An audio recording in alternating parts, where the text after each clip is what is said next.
next item on the agenda is the Emeryville Center for Community Life, and in light of the comments, I would like to allow for 5 minutes for public comments. I just wanted to say that up front, and Maru will be presenting. Chair Corley, before she starts, I would like that's right. Yes, I need to recuse myself because I am within 500 feet of ECCL. I do own my primary residence, and so I will stay in the chambers during the presentation.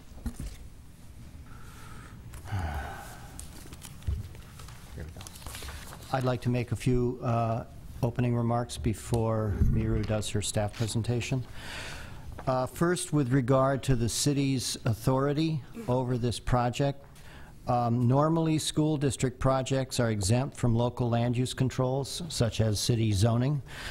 But in this case, this is also a city project, which is subject to local land use controls. And because the city and school portions of the project are so intertwined, it would be virtually impossible to separate out any portion of the project that is school district only. Therefore, the city and the district have mutually agreed that the entire project is subject to the city's planning regulations, and that is why it is before you tonight. If we get a proposal to renovate, say, Anna Yates School with no city involvement in that, then the city has no land use jurisdiction over that. But this is different. This is a city project as well. Secondly, with regard to the Planning Commission's jurisdiction, and I'm just to clarify for the benefit of the Commission and the public, what's before the Commission tonight are the use permit for the school and community uses, the use permit for height over 30 feet, the use permit to reduce the parking below the minimum requirement, design review for the entire project, and a tree removal permit for 20 street trees on 47th Street. So those are the 5 discretionary actions that you're being asked to make a decision on tonight. What is not before the Commission tonight includes the programming of the facility for the various city and school uses at various times, for the sharing arrangements between the city and the school district, for any concerns that there is too much stuff crammed onto the site, any financial arrangements about the project, or the MOU between the city and the school district. Now, to the extent that any of these things might affect your decisions on the discretionary permits that are before you, then that is fair game. But other than that, things that are not that are related to the planning permits that I just mentioned, those are fair game for the Commission to discuss, deliberate, and make decisions about. The other things are not. So, is that clear? One more time.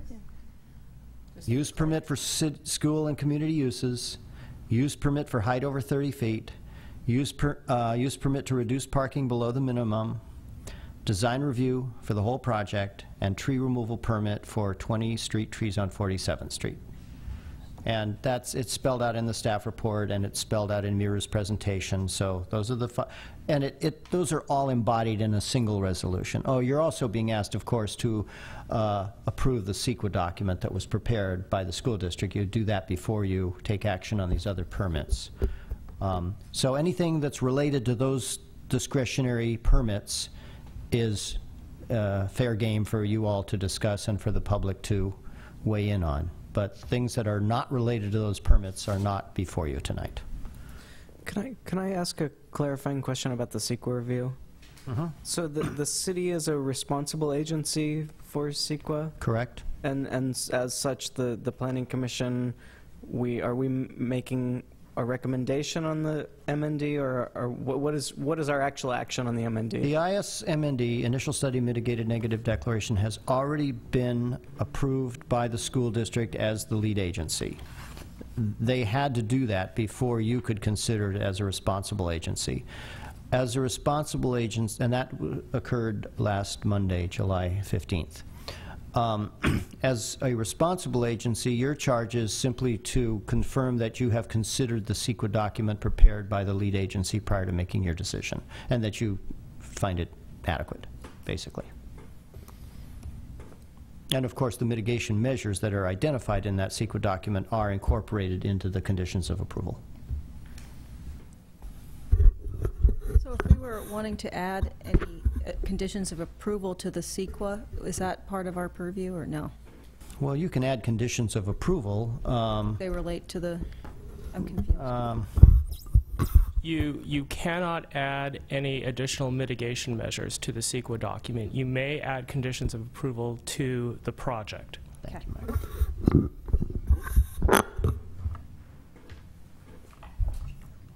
So is that all? All right, I can begin my presentation.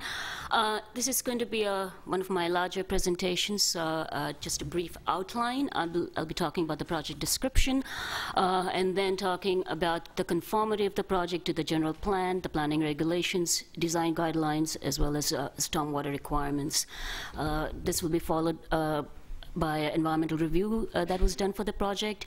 And then I'll be going over the comments that the Commission made at the study session in November last year, and the applicant's response to that. I will be reporting on the BPAC's comments on the projects, and then our recommendation. So the site is about 7.6 acres, and it's bounded by San Pablo Avenue, 47th Street, 53rd Street, and Emery Bay Village. The project will co-locate elementary and secondary schools with city's community services and recreation programs. The project will result in just under 130,000 square foot of multi-story, multi-use facility.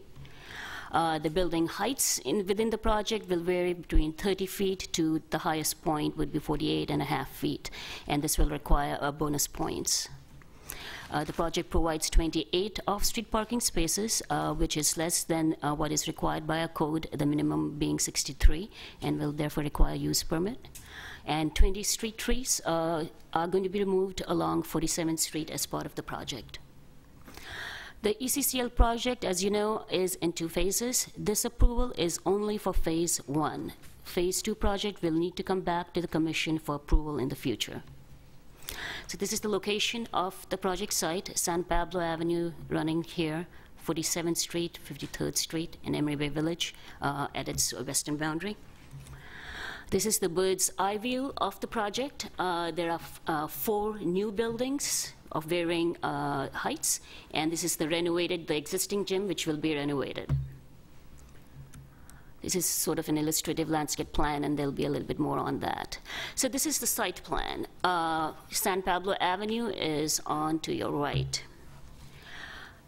Building A, which is at the corner of 53rd Street and San Pablo Avenue, is a community multipurpose room. Building B along San Pablo is the administration building, which will house both the district and the community services offices, as well as a health clinic, a senior lounge, game room, and a family resource center. Building C will house classrooms for K-8, as well include a school multipurpose room, as well as learning centers, a science center, and music room. Building D, at the corner of 47th and San Pablo, will house library and a cafe on the ground floor, and the classrooms for high school, that is grade 9 to 12, as well as science lab classrooms and some administration space as well. Building B is the existing gym that will be renovated, and it will include the girls and boys locker rooms, as well as the community locker rooms and dance and aerobics area.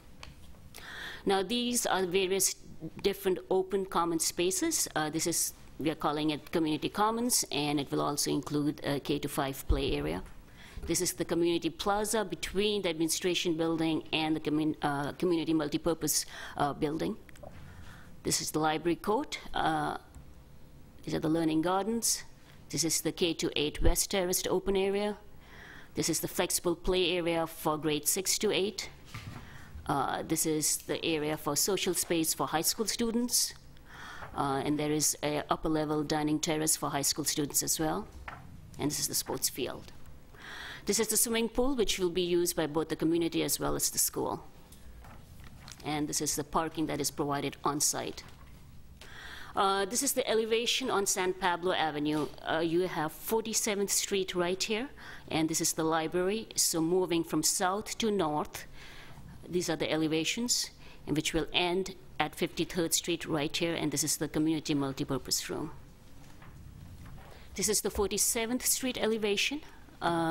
Moving, this is the old, the existing gym, which will be renovated. So moving from west to east, this is the elevation along 47th Street, and this is the high school entry, and this would be the library, and this is San Pablo Avenue right here. 53rd Street, moving in the opposite direction from east to west. This is San Pablo Avenue right here, and you have the community multipurpose room. And these buildings are not along the 53rd Street elevation edge, but they're in the foreground. And then moving, as I said, from east to west, this will be the gym building in the foreground. This is looking west from the community commons. This is looking east from Sports Field. And this is the community multipurpose room at the corner of 53rd and San Pablo, and illustrative views. This is the entry, the library court entry on San Pablo. This is the high school entry at 47th. And this is the view at the sports field. And you have K-5 play areas within the, in the community commons area. This is the view of the community commons from the upper terrace. And this is a site use diagram during school hours. It sort of indicates how different spaces for different school groups as well as public is divided. So the brown or the orange color right here is which will be open to the public.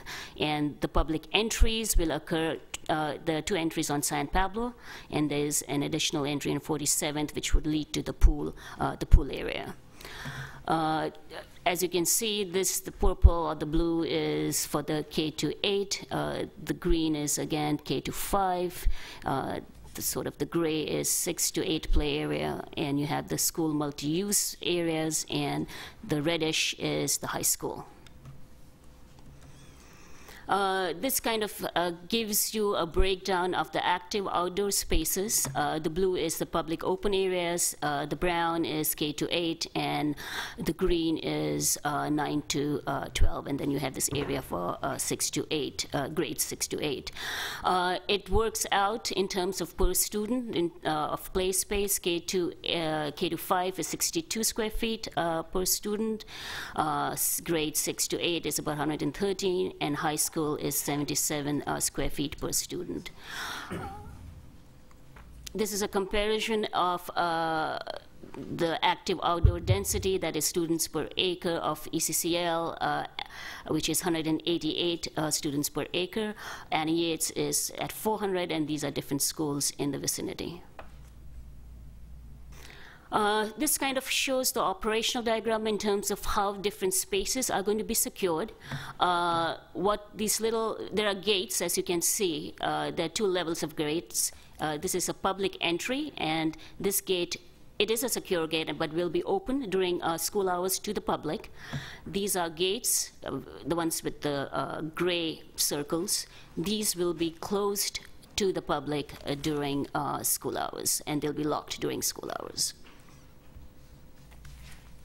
This kind of gives you the space allocation, and I think you can read it better in your packet that was provided to you. It kind of shows how space of different buildings and different rooms within buildings will be allocated during weekdays and when school is in session. The red is for community or public use, and the blue is for school use, and this sort of purplish is shared use. So when you compare that with weekdays when school is not in session, a lot of the space will be open and be used by the community or the public use. And this is during weekends. Obviously, all these spaces are classrooms, and therefore they will not be used by any groups. So in terms of there are certain buildings on the site which will be demolished. What will not, what will stay on the site is this underground culvert of Temescal Creek. The gym, as I mentioned, which will be renovated, and the swimming pool, of course. There are certain columns which will remain. This concrete wall next to the swimming pool is going to remain, and the retaining wall all along the western boundary edge will remain. In terms of trees, there are existing 6 redwood trees which will be retained and protected. All the trees on San Pablo, which are maple trees, will be retained and protected. There'll be 6 on-site trees which will be removed, and 20 street trees on 47th Street are proposed to be removed. In terms of planting, these are the existing ones which I mentioned will stay. So there'll be 13 new maple street trees along 53rd Street, 3 at this corner of a different species. There'll be some more infilling of maple trees, 7 new trees on San Pablo, and additional trees on 7th Street, 6 maple trees, 6 alder trees right here. And staff requested, and the applicant has accepted, to plant 10 additional trees along this corridor. And to that extent, you have a memo on your dais which kind of clarifies and requires the applicant to add those 10 trees along 47th Street. There are also additional 18 on-site trees within the site. Drop-off and parking and loading. So the K-8 drop-off will occur on 53rd Street. They will come, and a new traffic circle is being proposed, and this is how the drop-off will occur along 53rd Street. For the high school students, the drop-off will be on 47th Street. There are 16 on-street parking spaces on 53rd, 20 on San Pablo, and 75 on 47th Street. And the project is providing 28 off-street spaces. These are the loading areas. The plans in your packet include further details of how these loading areas are going to be working. In terms of bicycle parking, K-8 long-term, 24 bike spaces here. High school students will have 30 long-term bike spaces. There'll be staff long-term 10 bike lockers. And the stars indicate the short-term bicycle parking spaces for public or the community, and these are the locations. This is an illustration of the light poles that will be on the sports field. This kind of gives you, it's 80-foot poles, and it's sort of made so that you can see it in perspective with the building's heights. And the location of the field lights are as shown on this slide here, and there are going to be 6. In terms of conformity to general plan, the staff report outlines all the various principles, goals, and policies that the project is consistent with to the general plan. I'm going to just highlight the main ones here. One of the guiding principle talks about the center of community life, that the general plan embrace physical, social, economic diversity, and strengthen the community with facility and programs such as the center of community life. Another policy stipulates the city will support the development of ECCL. Another goal is the general plan envisions the goal of active and strong partnership between the city and the school district. An additional goal talks about increasing vibrancy and diversity by expanding arts, cultural, and recreation programs that celebrate a vibrant, diverse community, which the center envisions to do. It also, one more policy talks about a strong relationship between the city and the school district. Another one that the city would partner with the Unified School District to optimize the joint use of school facilities for community use. There are other policies regarding the student engagement and learning that would be facilitated through expanded programs and activities, and ECCL hopes to do that. It will also, the project will also promote this policy of encouraging diversity of lifestyles and ages and income levels by zoning and community facilities and programming, and that's what ECCL is doing the combined project that would be school as well as community services, which would include recreation facilities that the city provides at this point. There's another policy that the project is consistent is regarding the senior citizen community and their support with appropriate cultural, recreational, and assistance programs and services. So as I mentioned, the project is consistent with these and other general plan goals and policies as listed in the staff report and the resolution.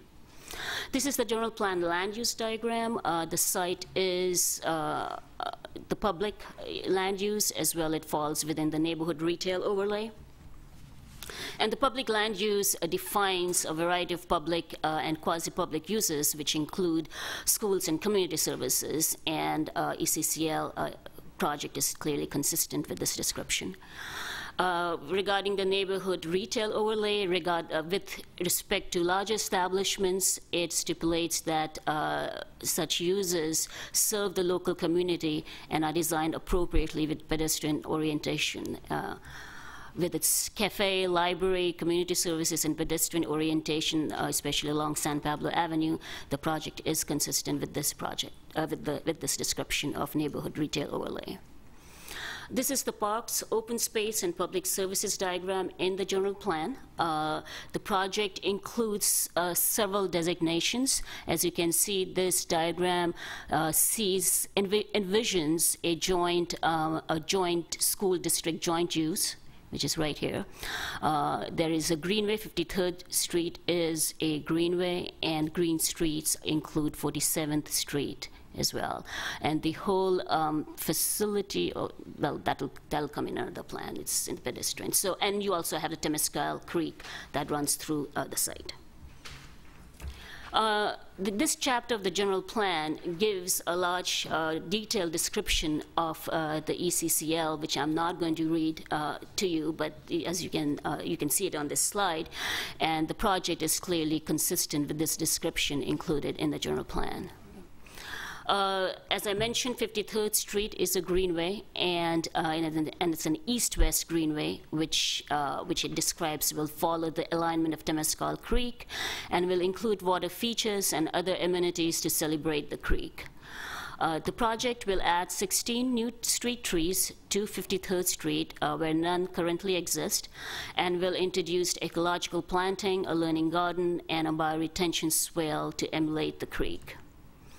As I mentioned, 47th and 53rd Streets are also green streets, and green streets are defined and are distinguished from other streets by having additional trees and plantings, wider sidewalks, pedestrian pathways, and public art. The project will provide wider sidewalks and new street trees along 47th and 53rd Streets. This is the circulation diagram. What is included and of importance here is that San Pablo is a transit street. Then you have 47th Street as a local street. 53rd Street is a bike boulevard, and there is a Class 1 bike path running along the western boundary of the project site. And the entire site is within the pedestrian priority zone.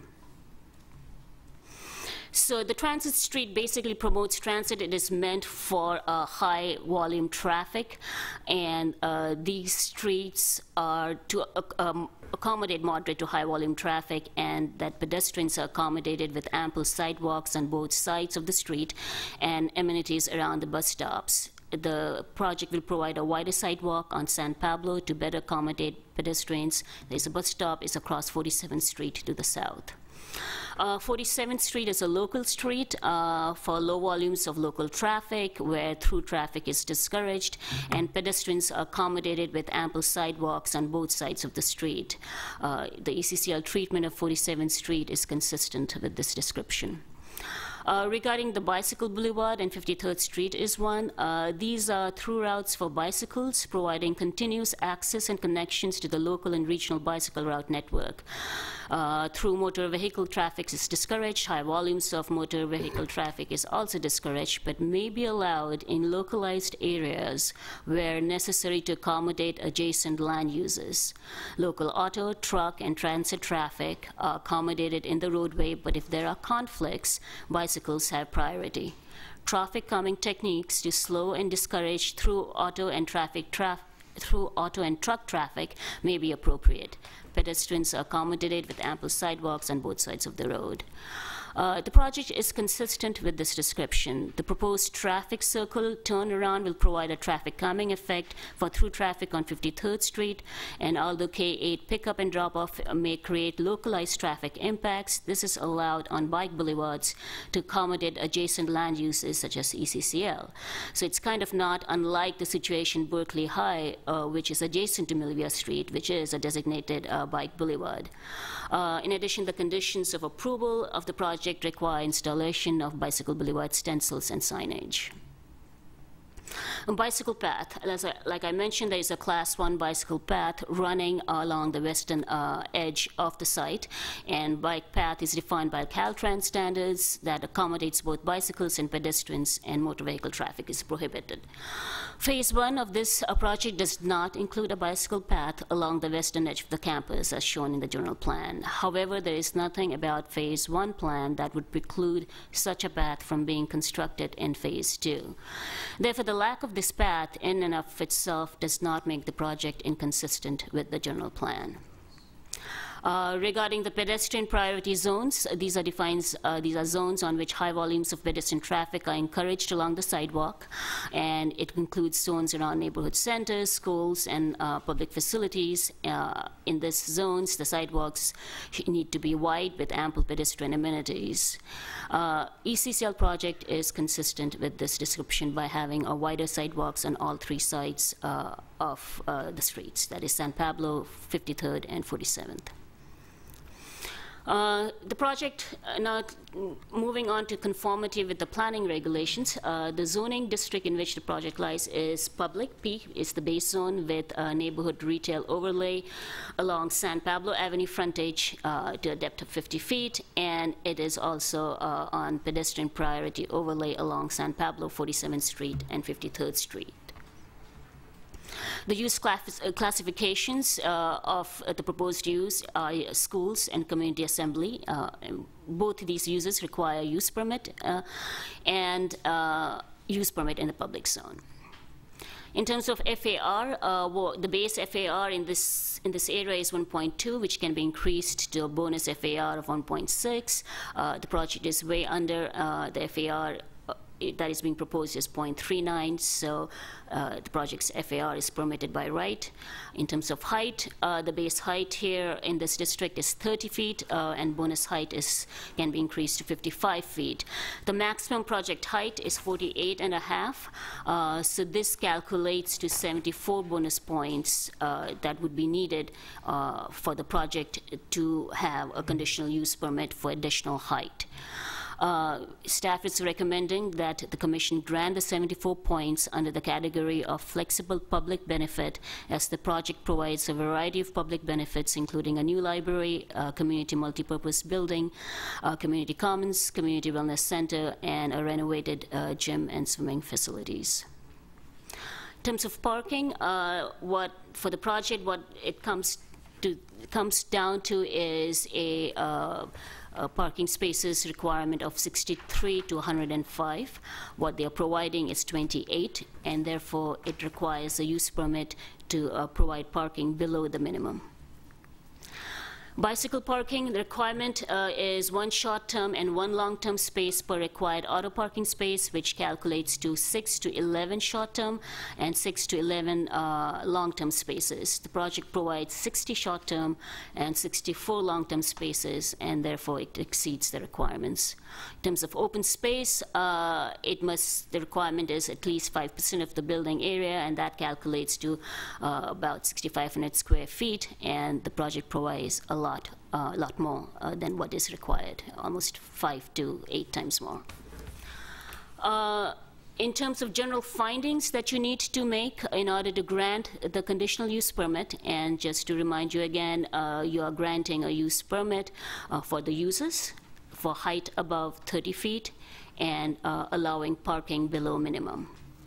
So the first finding that you need to make is that it is consistent with the general plan. I have shown you how the project is consistent with the general plan. that it is compatible with the surroundings, including neighborhood character, street design, and capacity, safety, noise, and lighting.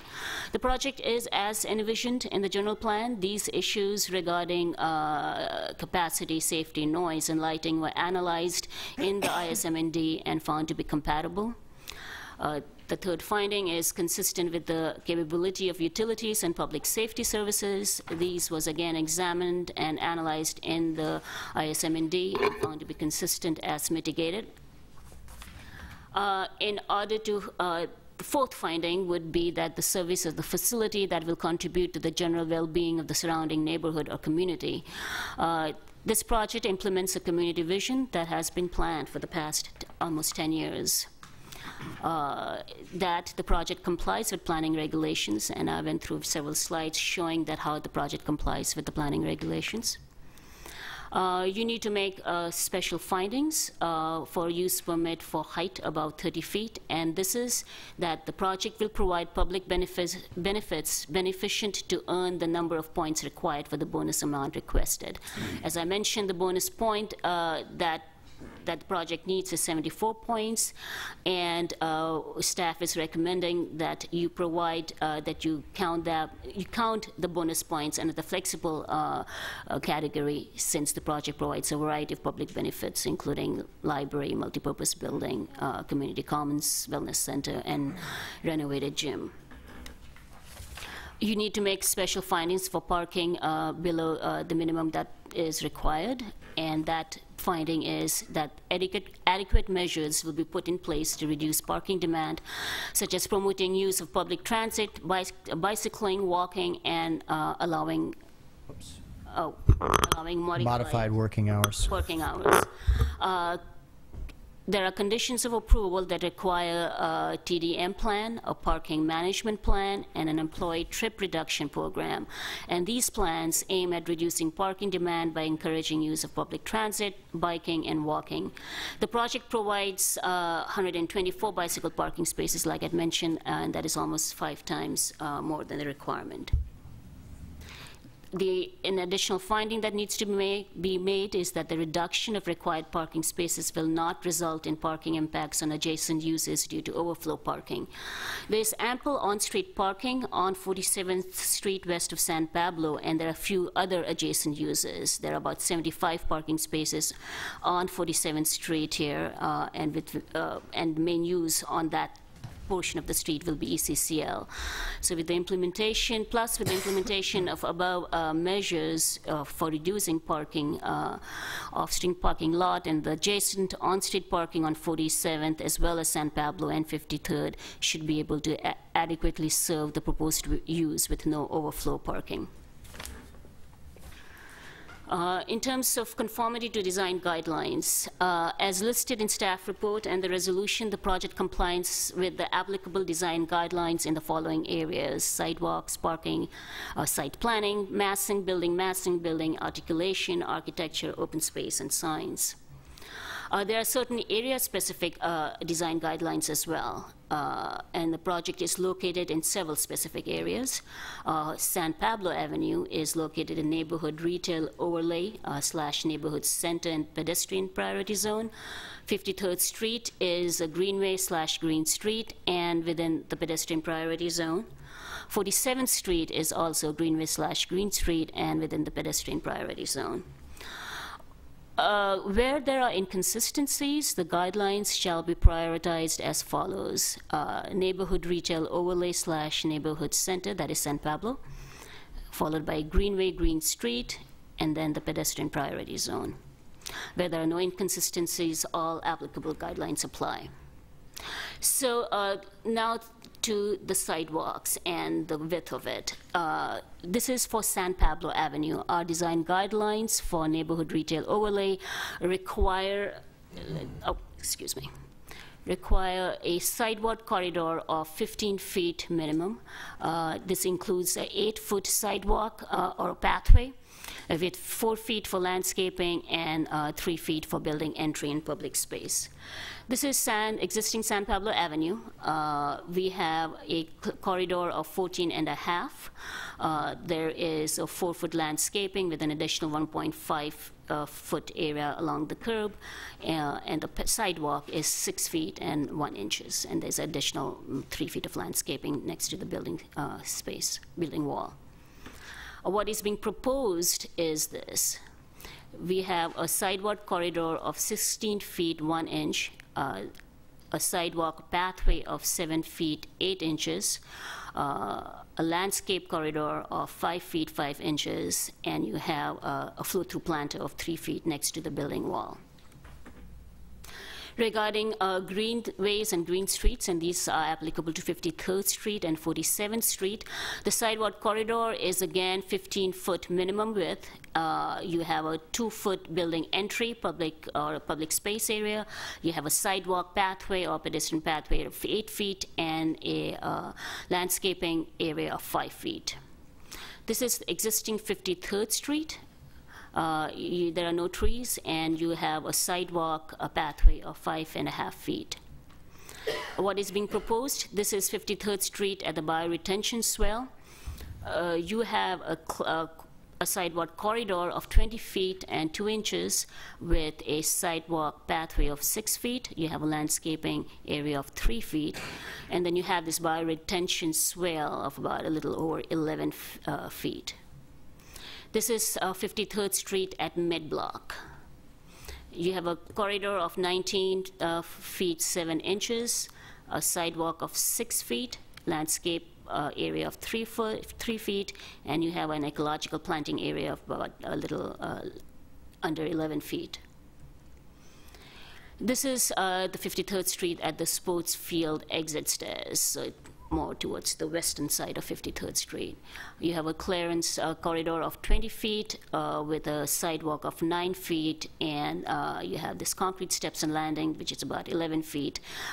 Obviously, the 53rd Street, there is a elevation change, and that's why you're seeing there's a grade change. And then, and you have, of course, you have a street tree as well. This is the existing 47th Street. You have a corridor of 13.5 feet, a sidewalk of 4 feet. There's a landscape area near the building wall of 3 feet. The tree well occupies about a little over 5 feet, and then you have another little side area of about 1.5 feet. The proposed building on 47th Street at Building D, which is right at the corner of 47th Street and San Pablo.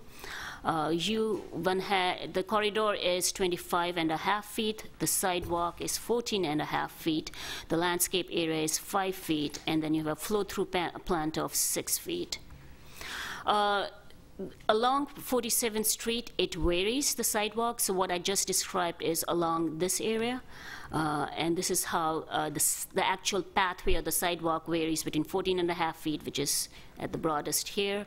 It goes down to 8.5 feet, 8 feet, widens to 13.5 feet. This is the portion with the narrow sidewalk, which is 6 feet, and then again it expands to 14 feet. So these are just the trees that the staff is proposing. So this would what the 47th Street sidewalk would look like. The site is greater than 10,000 square feet, and therefore stormwater requirements are applicable. The standard requirements, stormwater requirements are attached to and are incorporated by reference into the conditions of approval. The planning application includes a stormwater treatment plan, and this is it. In terms of environmental review, an initial study mitigated negative declaration was prepared by the school district as lead agency under the CEQA requirements. It was circulated for a 30-day public review period, which ended on July 11th.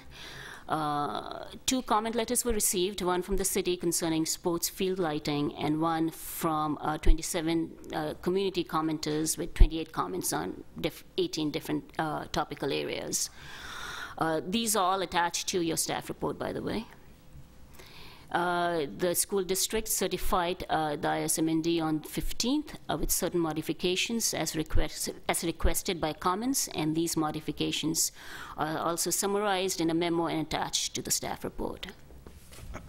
As a responsible agency under CEQA, the Commission must adopt ISMND prepared by the school district prior to taking any action on the entitlements for the project. The ISMND identified various impacts and mitigations in the following areas. Mitigation measures as modified by the district in response to comments are attached to and incorporated by reference into conditions of approval.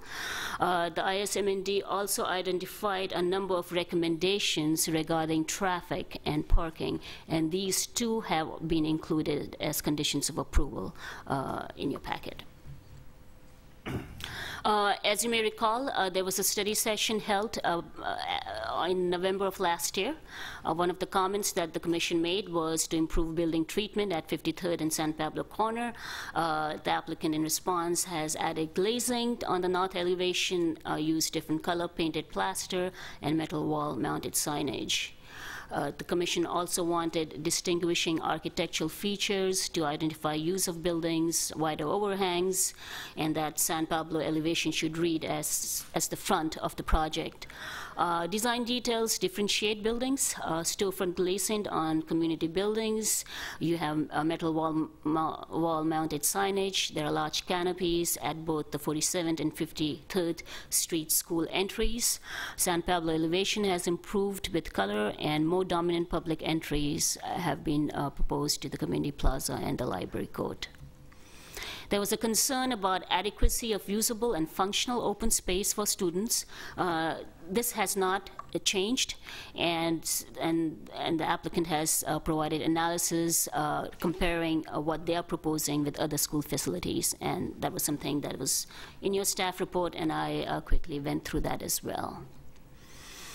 Another comment was that there would be potential conflicts between pedestrians and vehicular traffic. As I mentioned, the ISMND includes recommendations for managing traffic flow, pedestrian improvements, and parking management plan, and these have all been included as conditions of approval. The Commission also commented that to include the bike pedestrian path along the western edge of property as identified in the general plan. Phase 1 design does not include this, but it does not preclude it from being constructed in the future as part of Phase 2. BPAC comments, they did a vote to request 100 long-term and 22 short-term spaces. And they said if the project was providing 98 spaces, as was shown in the earlier version, that should be divided into 76 long-term and 22 short-term spaces. The project, just to recall, provides 124 spaces, including 64 long-term and 60 short-term. They also mentioned that to locate the bicycle parking in highly visible areas. The 60 short-term community spaces that I showed in an earlier slide, they're all in visible locations such as the library court, near the swimming pool, and near the community multipurpose room. Provide secure parking for students. 54 secure student spaces are being provided. There was a comment that horizontal racks are more user-friendly than vertical. There was a comment that charging for electrical bicycles should be provided. Regarding the pedestrian bicycle path, the vote was that the track and pool deck should be built in Phase 1 to accommodate a future path, preferably 12 feet wide, minimum of 8 feet wide. I would like input from the California Athletic Association on usability of modified track. Plans have not been modified to accommodate path at this time. There was also a comment that the school district should have consulted a BPAC earlier about the absence of path. There was a comment regarding the future funding of the path in Phase 2 is uncertain. Regarding auto parking on 53rd Street, the committee made a comment that the parking on 53rd Street should be removed to allow for a wider sidewalk. Regarding green streets, there was a comment that the 53rd Street should be a proper green street and pedestrian priority zone. So the staff recommendation at this point is to open the public hearing and take testimony about the project then close the public hearing and consider staff report and resolutions. First, pass resolution adopting the ISMND, and then pass resolution approving the project subject to the attached conditions of approval. And the resolution includes the use permit for the uses for school and community assembly, use permit for height up to 48.5 feet, use permit for parking less than the minimum required, design review for the project, and tree removal permit for 20 trees on 47th Street. So that concludes my presentation. If there are any questions, I would be happy to answer. I have a question about the parking requirements, because the ISMND on page 155 looks like it's calling out 187 parking spaces, of which 33% less would be 125 spaces.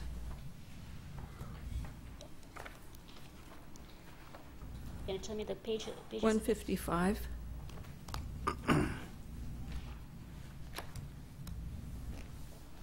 Right, let me just...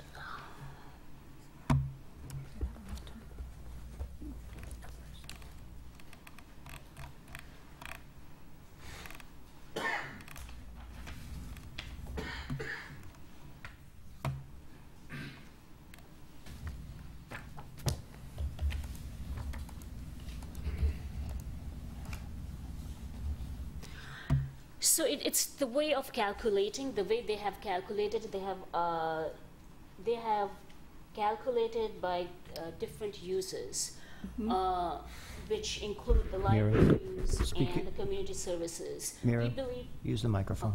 I'm sorry. We believe that a number of uses should be included. We, meaning the staff, believes that number of uses should be used as community assembly, and this would include uses like library and recreational facilities, and then the school use would be the school use. So that's why there's a difference in our numbers with their numbers. Basically, they counted every use on everything that was going on the site and calculated a parking requirement for it. But under our planning regulations, we only calculate the parking requirement for the principal uses. And each establishment only has one principal use. In this case, there's two establishments. There's the community city use of the property, and there's the school use of the property. So there are two principal uses there. And what's on the screen here before you is the parking requirement for those two principal uses.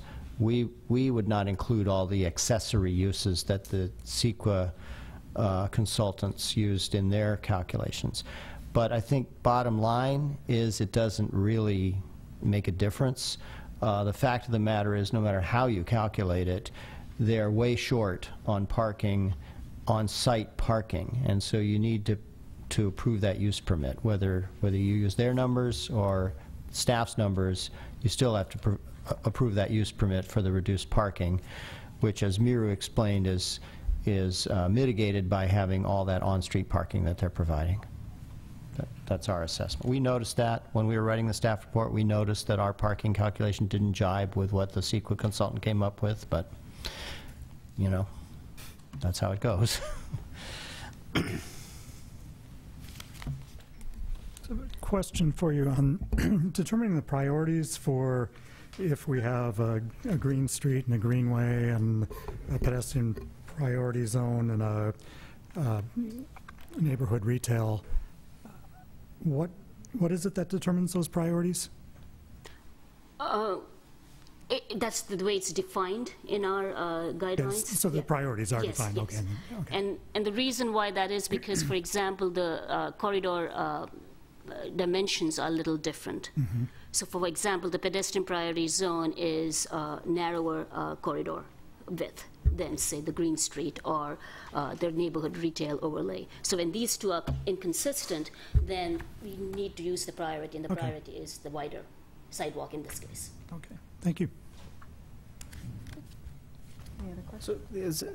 So that's the reason for the tree removal on 47th, is to increase the width of the sidewalk, is that? That is part of the reason, as well as to accommodate buildings, the building, especially the building on the corner of 53rd and, 47th and San Pablo. In addition, they're adding a bunch of 90-degree parking on the north side of 47th Street, and there are street trees right now that are right where that parking is going to go. These trees, by the way, I don't know if you've looked at them, but they're kind of scrawny little things. I wouldn't even really call them trees. They're more like upright bushes. The ones that are right in front of the school. The Australian brush cherries, or whatever they're called, I think. I think that's what they are. Lollipops. Do you have a plan view of the bioswale on 53rd Street that you could kind of show us how long? Go to the stormwater plan. There you go. Yeah. So if you point to that purple area up along 53rd Street. Yeah. There, and there, and there. It's about, I believe it's about, let me see. 260 feet. Yeah, 260 feet. Roughly. Okay, so it pretty much does run a good chunk of the length. For the entire frontage between 53rd Street and the western property line, the swale is about 40% of it. Okay. So I think the entire thing is about 640 feet. And about 240 is the bioswale. It's right here. So it looks like it tapers. Do you have, can you give me some ideas of what the maximum width of the bioswale is to the minimum? And what I'm looking for is this, if this is the feature that celebrates the Temescal Creek, I'm looking for some sort of assurance that it really celebrates the creek and it's not going to get lost. And let me see if I have a rendering. I don't know where you find that. There's probably no landscape plans. Does the applicant have a slide that would show that in your presentation? Because I don't have a plan view. We have this section through 53rd Street, which I think you also have. Okay. Actually, if you, I don't know that this really shows it that well, but sheet L2.01, the landscape drawing, it's not really labeled, but you can see it there, although it's not dimensioned. There's also an enlargement on sheet L202 of part of it. This is an exhibit that talks a little bit about Okay, let me see if we can see.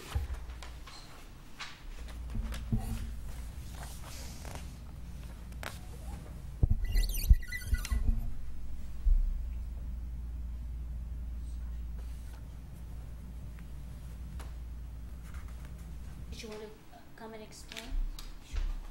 So this is the landscape architect.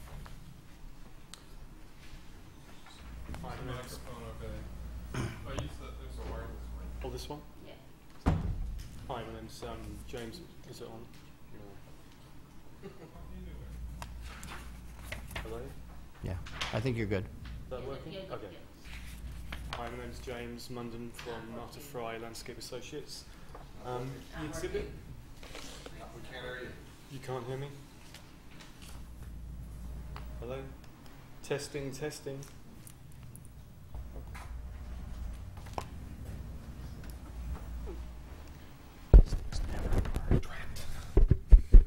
I bet it's the battery. Batteries. Batteries. Okay. Yeah, You're just gonna okay. and then speak loud. I'm the landscape architect working for Marta Fry Landscape Associates. The exhibit I've got here just starts to explain the location of the bioretention area. It's actually the blue zone here. As you say, it kind of tapers off as the grade changes.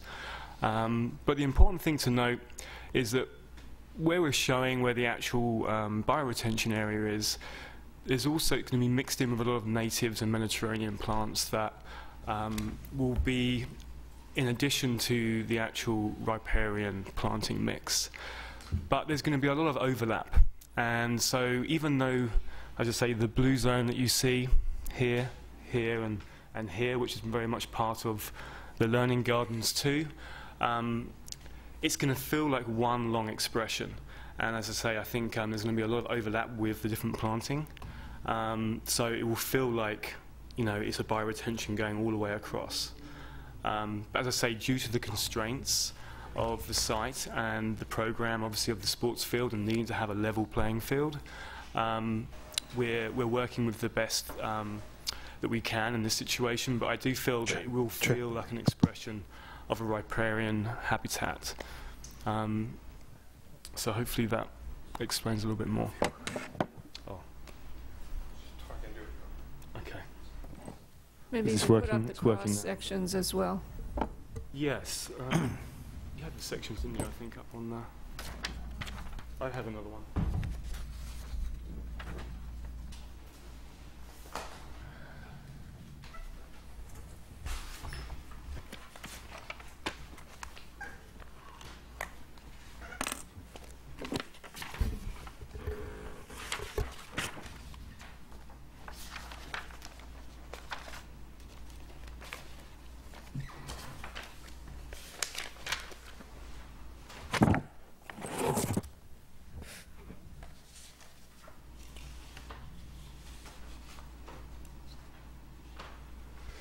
So as we saw earlier, the down further by the entry to the K-8 building, the grades are very much a lot flatter.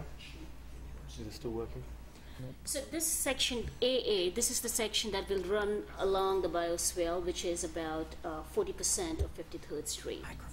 And then the other two sections are further down for the east, for the west along 53rd Street. And the last one would be the steps, right? That's correct, Yeah. yeah. So that's where Emery Bay Village, next to it would be the Emery Bay Village. Does that help, or? Yeah, that definitely gives me a better feel for it. So I guess my question is I'm really concerned about the 6-foot sidewalk width being inadequate. Mm-hmm. Is there any way to widen the sidewalk and make things work? It's important to note that, as you say, the 6-foot sidewalk is the concrete path. Where you see the tree, that's going to be planted in a tree basin that will be filled with a 3/8 aggregate, like a gravel. And so that's going to be permeable, and so it's also going to be, you're going to be able to walk on that. So it actually will feel, from an experience and functionality standpoint, it will feel like 9 feet. So we're trying to maximise on actually the walking surface, especially as it's a drop-off zone as well. If we try to increase it further, the actual concrete section, then obviously we're going to be eating into that ecological planting and riparian habitat. So we're trying to make that.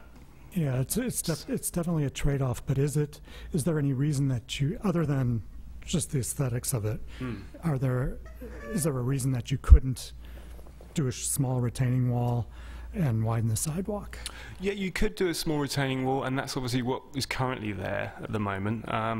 But we felt that for kind of creating a true green corridor that feels part of one expression, if we start introducing lots of walls to have a wider sidewalk, this, that aesthetic and that experience is going to be compromised. So we felt that introducing walls wasn't a viable option.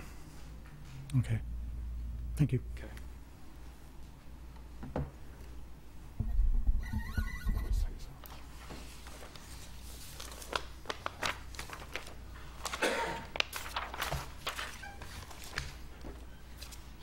Can I ask one more quick question on the same subject?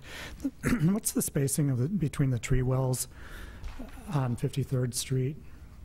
Between each tree, Yeah. it's approximately 15 feet on center. So there's a pretty good amount of space when cars are dropping off the kids that they can. Yeah, we've basically positioned 6-foot concrete pads connecting from the sidewalk to the curb in between each tree. So in between each tree, it'll be every 6 feet. Yeah. Okay. So on the centre, to allow for people to walk on. And as I said, it is also going to be gravel as part of the tree basin. So you can also walk on that. That's still a trafficable surface. Right, thank you. Is the applicant going to address us also, or should we ask all of our questions now? The applicant does have a presentation. Okay. More questions for staff? Okay, thank you, Maru. In the interest of time, and as we're all anxious to hear your thoughts most of all, I'm not going to take any time here at all just to say thank you to all of the staff work, both on the part of the city and the school district that's gone into this. Maru and Charlie and Peter and Cindy especially. I mean, there have been a lot of people pouring time for years into this project, and it's exciting to be here on this kind of milestone evening with you, and I'm looking forward to hearing your thoughts. I also want to point out that there's a bunch of folks here from the architectural and engineering team to help answer questions that you might have. So we have several people from the architectural team. You already heard from the landscape architect. We have a civil engineer here with us this evening in case we want to get into grading discussions and site configuration and that sort of stuff. And the CEQA consultant also has a representative here this evening. So I'm going to introduce Graham Hill, who is going to run you through the architectural work, talk about it a little bit more from the architecture and design angle, and then we'll hear your thoughts. Thank you. After we have the public hearing. Thank you, Roy, and good evening, commissioners. Thanks for this opportunity. The staff report was very well delivered and contained a lot of information that if I had seen before, I wouldn't have included in my presentation. So in the interest of time, I will try my best to move quickly through it and eliminate any redundancies. Any apologies in advance if you see some of these things twice. So briefly, the outline of the presentation is a quick overview of the process by which we designed the facility, presentation of the final design work, and then a few diagrams that look at the site in comparison to some other schools around the area. So one of the keystones of our approach to this project has been authentic engagement, and that was one of the commitments that we made when we were selected to do this work. That work really began in August 2011 with a series of community design workshops where we invited citizens, community members, stakeholders to work with us to help understand the relationships that were contained in this facility and this idea, this concept. It was an iterative process. As you can see on the timeline from August 2011 to April 2012, the design evolved through a series of responses and then feedback that we got in the meetings, and then the design team would respond, and then we would go through another round of iteration. And then through this, we arrived at a final conceptual design in April 2012, which really embodied a lot of the relationships and the spirit of partnership that formed this idea in the first place. The next round of community engagement occurred during the schematic design process, which came directly after the concept design. And this was an interesting process where we, again, in making a commitment to being authentic, kind of checked our egos at the door as designers and said, let's poll the community about the aesthetics of this project. Let's not impose our own will, but let's really have an emergent process where we can understand what resonates in this community. So we had, again, several design workshops where we looked at a range of imagery across the spectrum of environmental design. And then we had discussions about the images that resonated the most with folks in the room. And those words and those pictures became the framework by which we were able to select and choose our materials and our exterior palette so that the look and feel of the project was really representative of what resonated with the community. And the final stage of engagement was really at a deep dive level during the design development phase, which came after schematic design. And what you see on the left is a series of focus meetings, intensive work sessions with staff and user groups of the facility that spanned a course of 4 months.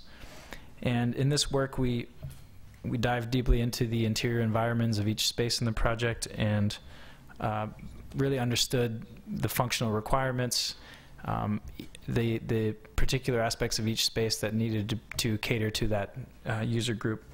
And it led to some really interesting outcomes and what we think of as a 21st century facility. And so what all that work led to was a story that I think is, you know, what we think now is the first chapter in a story that will, you know, grow over time, of course. But the idea is that this metamorphosis that Emeryville has represented for many decades now is now being expressed in the ECCL facility with soaring lines that move outward and upward into not only into the heart of the city in the community commons, but also out into the surrounding community and sort of represent this idea of aspirations for the continuing evolution of the city. These are elevations you saw in Maru's presentation, so I'll quickly run through them. At the top is the San Pablo Avenue elevation, and this is something that after the last study session with the commission, we really felt this needed a lot of work, and we pushed it hard to not only to be a front door for the community, but also to have a civic presence in the city. And so that's something that was achieved through looking at a more refined scale of a pedestrian experience and the streetscape, but also through using colors that that helped make a more stately presence on the street. 47th Street in the middle of the page, again, the high school entry.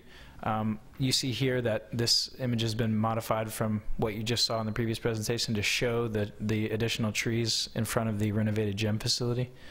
And then at the bottom of the page, the 53rd Street elevation, which again is the primary entry for the K-8 facility, and then the ecological planting and bioretention area alongside the edge.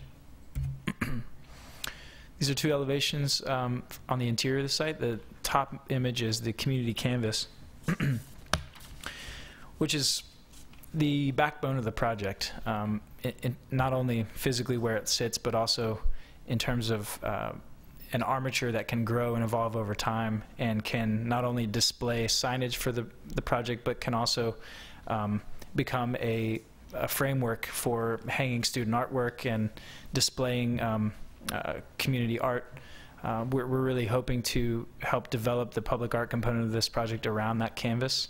And the idea of a community canvas itself actually emerged in one of our community design workshops. So again, that authenticity of engagement really being celebrated in the design and coming to the forefront. Just an image of the high school entry on 47th Street. Again, the concept of soaring to new heights and flying is expressed through the canopy and sort of greets visitors as they come into the site. It's a view of the west edge of the K-8 building, and again, that concept of flight and soaring. The stairwells inside the building also serve as observation towers and provide views out toward the bay and toward Mount Tam, so that as the kids start in kindergarten and when they're first there and they move up to 8th grade, they're seeing new landscapes and new distances with each climb up the stairs. Again, you see a close-up of those towers. Also to note, on the left-hand image, there's a front porch of sorts at the K-8, which another piece of the design that evolved out of community feedback. We heard a lot of requests for, places for children to gather during days of inclement weather, before the bell and after school as they're waiting on rides or, waiting on their friends to show up. It's really become sort of a front door, a porch, if you will. That's a social gathering space, but also a very functional space as well. This is an image of the community commons during the school day, and what we really learned in the development of this space throughout the project is that it needed most of all to be flexible and to accommodate a variety of activities. Just as the schools need to accommodate a variety of learning and children entering at different levels, there are areas for active play, for sort of medium activity, and then for more calm and quiet activities closer to the library, which is in the foreground. Then this is another image of that same space, and again, that concept of metamorphosis and changing is really represented here in how the space is used. It's really transformed through a different program, which it's another one of those ideals that initially created the idea of this project, and now it's being represented through these images to help inspire events and other activities to occur here that can really be about bringing the community together. Again, just a close-up of the stage area and people enjoying the concert. This is the corner of 53rd and San Pablo. You saw this image in the previous slide. It took us a long time to come to this elevation, and sometimes the most simple ideas are really the ones that prevail. And this one was really based around the concept of a lantern on the corner. As you enter Emeryville, it's a lantern that welcomes you in, and it feels like home. This is an image of the library court. You also saw this in the previous presentation. Just a couple things to note here. This is, again, we spent a lot of time after hearing your comments in the last session about the experience on the street and on San Pablo in particular, and really making it more friendly, more inviting. And so the canopies emulate the same soaring quality that the school canopies have, but then it's brought down to a more pedestrian scale along San Pablo. Also, you see that the glazing is brought down to the sidewalk level so that the uses on the inside of the building are visible from the outside, and so that's the cafe there on the corner, and also the public entrance to the library. And so we feel that it's communicating with life on the street. And this is another example of a flexible space in the facility that expands program opportunities. This is the school multi-use room, which you can see on the top of the image. There's a track that would allow a dividing partition to come down during the school day, separate age groups, but in the evenings can be opened up and used as a single performance space. This is an image of a project-based learning lab in the high school, and there are two of these 21st century science labs in the project. These evolved from iterative discussions with the staff, with the teachers, and there's just a big emphasis on flexibility, adaptability of space, project-based learning, and ample storage for those projects.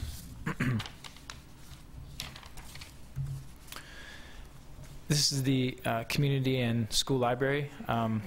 There are several features to this that we feel are wonderful community benefits, not only the connection to the street, as I mentioned in 2 slides ago, but also the ability of this space to change and adapt throughout the day to accommodate different uses.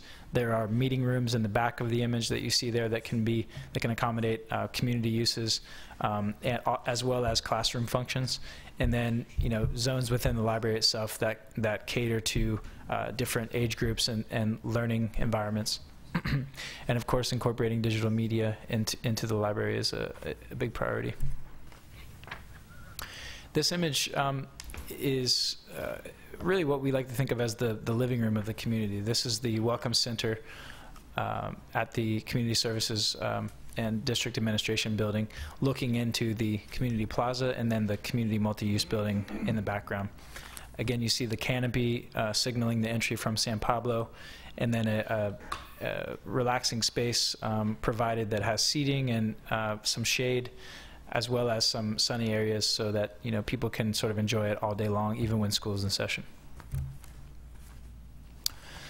So key concepts of the landscape approach to this project. Again, flexibility and adaptability is paramount when fusing these two uses together. So we've tried as much as possible to use berms and mounds to not only guide movement through the site, but also to help separate user groups and age groups that have, when necessary, but without having fences and gates cordoning off every section of the site.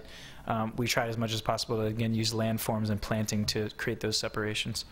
There are numerous streetscape improvements which staff documented quite well in their report, so I won't go into those specifically. And then, of course, enhanced pedestrian and safety and bicycle parking capacity. So this slide also appeared in the previous presentation.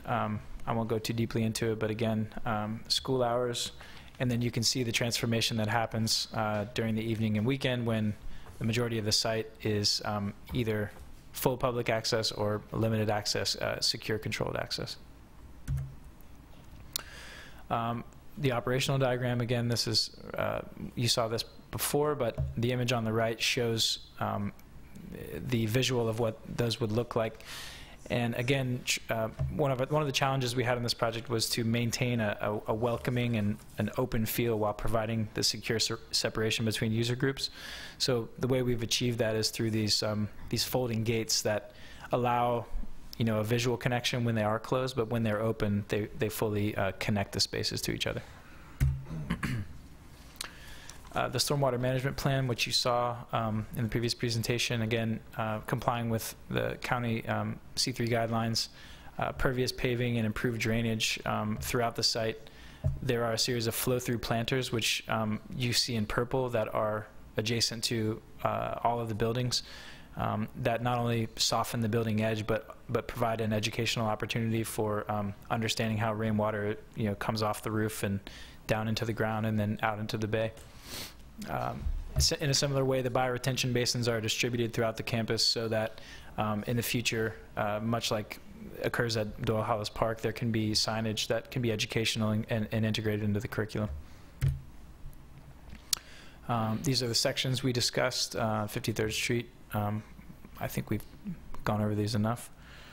The parking plan, we've had a lot of numbers tonight. These essentially, what this slide is intended to show is that while the on-site parking is 28 spaces, there is quite a bit of parking capacity in the near vicinity, which has minimal impact on surrounding uses, as was documented in the staff report. This is a bicycle parking plan, and again, the capacity it exceeds what the Bicycle and Ped Advocacy Committee recommended. In terms of number of bikes, but also you can see that the types of bike parking are evenly distributed throughout the site, and specifically for the short-term public bike parking spaces are located at primary building entries that are accessible to the public at all times. These are some project attributes that I think it's important to keep in mind that before I go into the site comparison diagrams that that really outline all of the new amenities that this facility will provide. So obviously a school-based health center, family resource center, learning centers catering to special education, multiple teacher collaboration spaces so that teachers can really take advantage of the fact that they're on campus with an entire K-12 population. Public library, classroom meeting room within the library, a shared use cafe, dedicated restrooms for each K-1 classroom, which currently does not exist. A welcome center, again, on-site dedicated staff parking, scheduled access to community use areas, game room, community multi-use space, and civic courtyard spaces. So keeping in mind that the ECCL provides all of these additional amenities, we actually think it's important to look at the site coverage, and even though ECCL is providing all this additional program opportunity, is actually also increasing the open site area. So this is a figure ground diagram showing the current condition on the left and then the proposed on the right. And as you can see, there's a 10% increase in open site area, which on a site this large it's no small number. It's it's almost 33,000 feet, 33,000 square feet of space.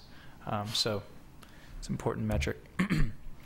This is the comparison slide that Maru touched on briefly before. I think what's important to understand about this is that these are the reason that we chose these schools in this slide is that these are schools who already have a great reputation. They've built it on the campus that they have currently. And so in looking at this and comparing the active outdoor density, the ECCL is much lower than these high-performing schools, and we feel that, you know, all of the same successes can be achieved for student achievement in the ECCL with the benefit of having extra outdoor active open space. This is a slide that also was in the prior presentation, so I won't spend too much time. I did, however, want to mention that there's also a public outdoor space at the pool that is available to the public at all times. So it's not just the 2 courtyards during the school day, but also the pool. This is a comparison of a one-to-one comparison of the play area at Anna Yates with the community commons, which is only one of the active outdoor play areas available to K-5 students, but it is the primary space that will be used for recess. And so as you can see, it pretty much is a 1-to-1 ratio of space. This is another way of looking at that, just the different types of zones that occur at Anna Yates and how those zones overlay into the community commons. So as I wrap up here, I just want to echo Roy's acknowledgement and appreciation of everybody who's believed in this vision and who's spent time and effort in helping it come to life. It's been a great learning experience for me, and I know for all my colleagues as well. And it's just I think a chance to lead and to be a beacon to other cities and communities across the globe, really, for inclusion, for equity, for collaboration. I mean, this is what's being achieved here. So I'd just like you to keep that in mind as you consider your vote tonight. Thank you. Are there any questions for the applicant? Yeah. You talked about the berms and the mounds kind of being means of dividing things. What kind of plantings will they be covered in, and what's going to be the durability of the berms? Because it seems like, I mean, berms, kids love to climb on berms, and yeah. Will they be durable enough to withstand the climbing? Yeah, no, it's a very good comment, and it's been something that we've considered and still considering as we approach CD phase. At the moment, we're specifying a no-mow mix, so it'll be a grass mix of actual natural, but fairly minimal maintenance. And I think in certain areas, especially around the sports field and the 5 to 8 physical education open area, it's very much going to be more of a seating and passive play element. So you can see actually the 6 to 8 play area and the sports field, those berms there, very much a spatial divider. But so we're definitely kind of proposing for those to be a natural turf, as I say, but the turf that we're specifying is as durable as you're going to get for turf. In the community commons, that area is currently also a similar turf mix, but it's still up for debate, and it may turn into more artificial turf if we feel that actually the types of play there are going to be, you know, a bit more rough and ready. Okay. Okay. And then, like play equipment, jungle gym type structures, are there any of those?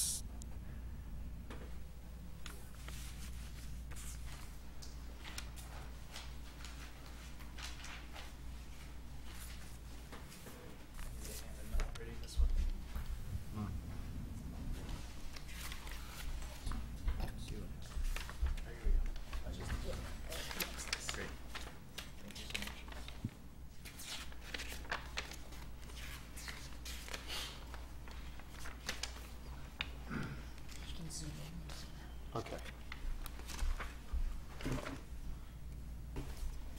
So yeah, we've had a lot of discussion we had a lot of discussion with the teachers at Anna Yates, had a couple of workshops, and we soon, started to kind of analyse all the different types of play that were going to be happening in the school.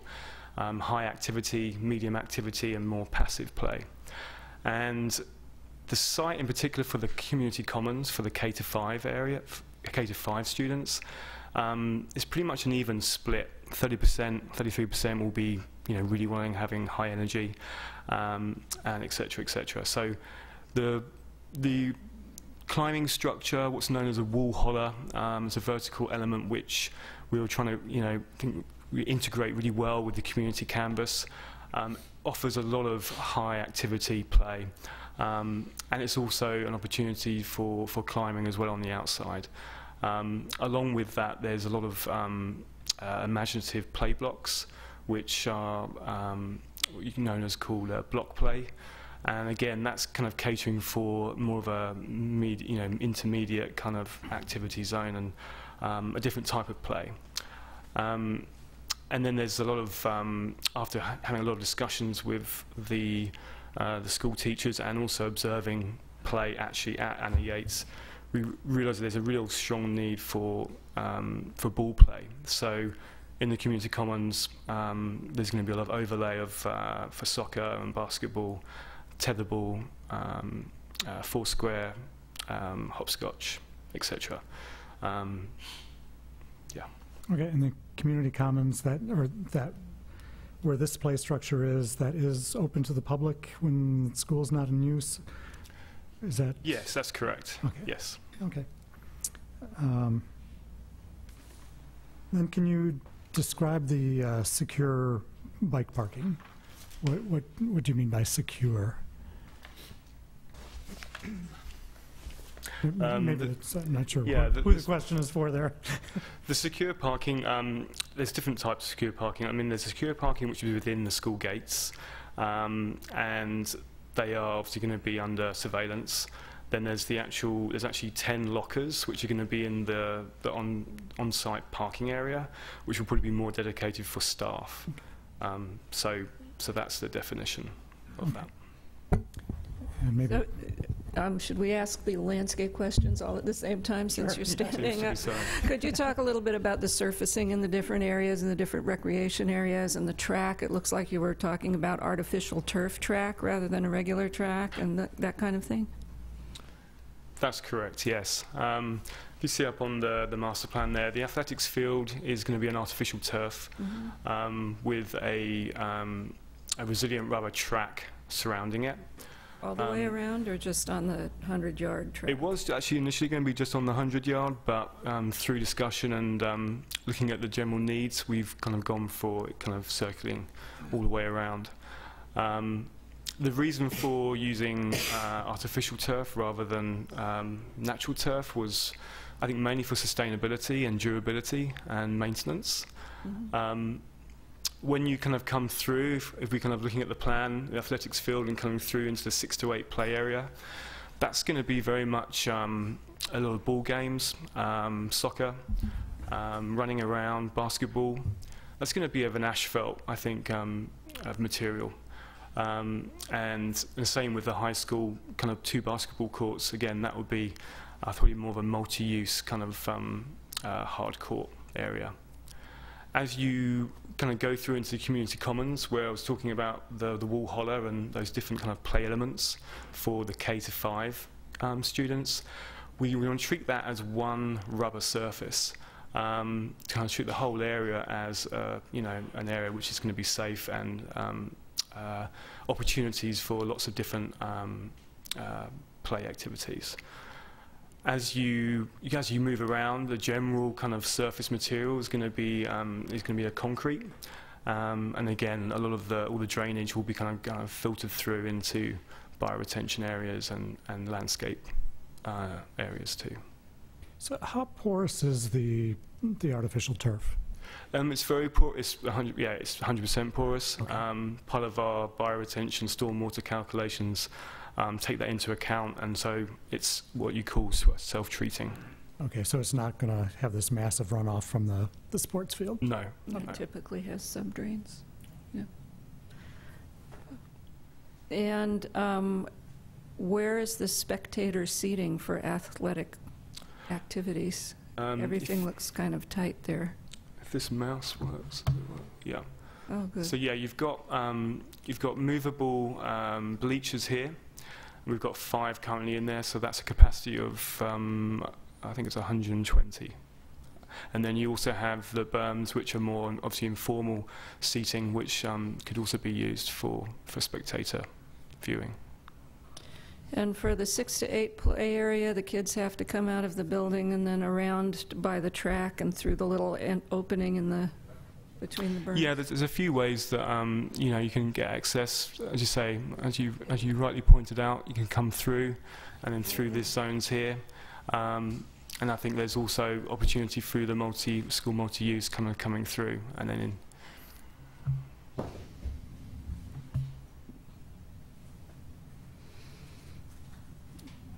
I don't have any more landscape questions.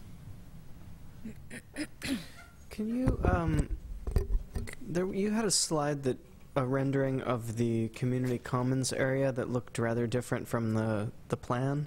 I'm curious about that. Was it in relation to it looking green? Yeah. Yeah. Well, I think it's still up for debate. I mean, we've had a lot of discussion with the teachers, especially with just that type of play, and because of the real high demand of ball play, I think it makes sense that it is one surface that, as I say, can be resilient, rubber, but actually, you know, there'd be more kind of shelf life, I think, for it, and more activity opportunity than having it all artificial turf.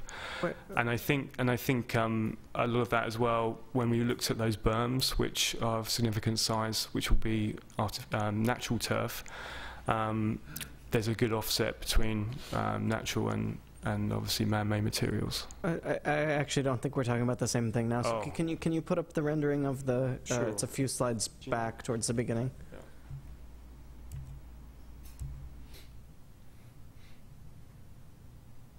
That one right there. Yeah, one right there.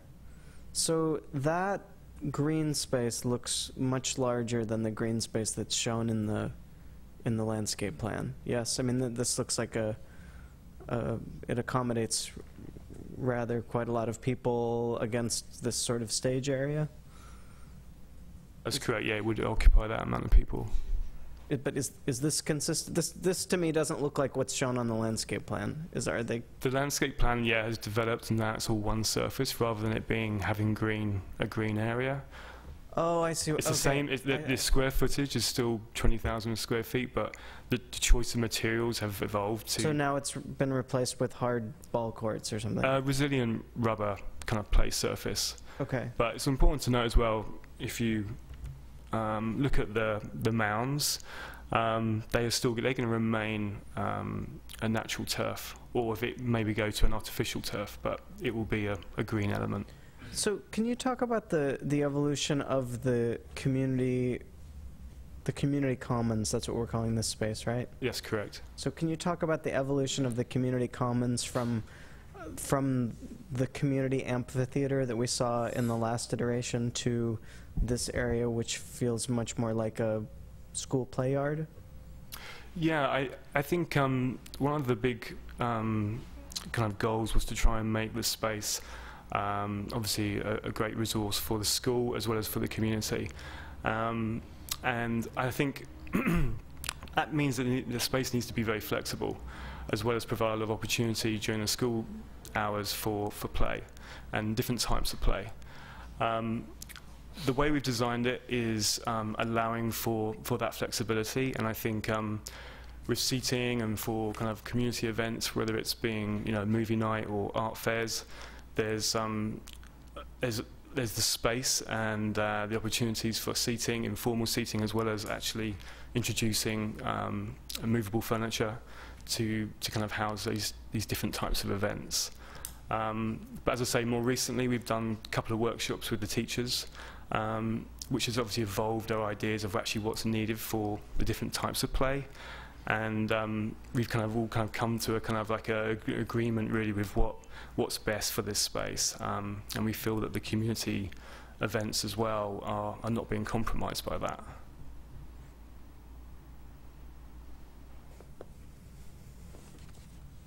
you explain a little bit more about the block play? Yeah, I have to try and switch to this maybe.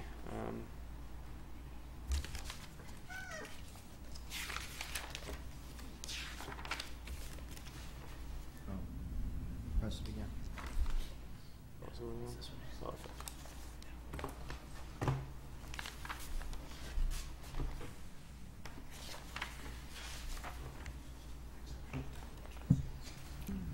So this is one example.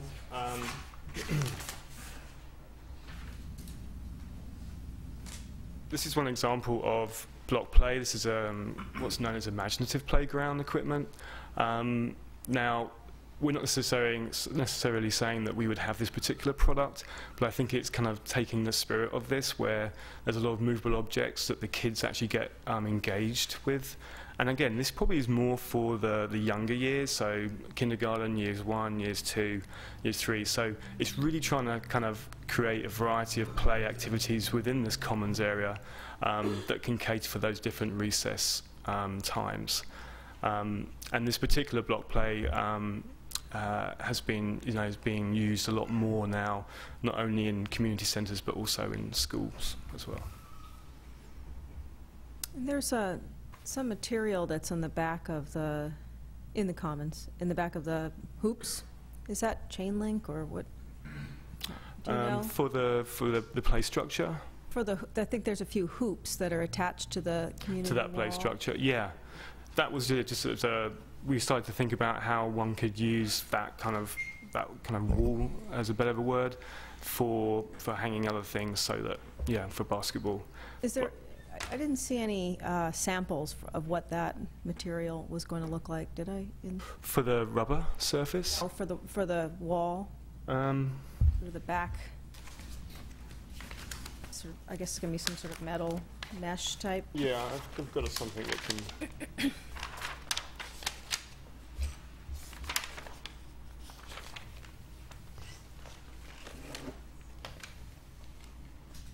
So it's literally similar to a see-through wall. So once you're within this climbing structure, there's obviously a lot of rubber kind of platforms. But essentially it was really important, because it's up against the building and where the community canvas is, that it is transparent and still allows light to kind of go through. So yeah, it's kind of quite a transparent edge.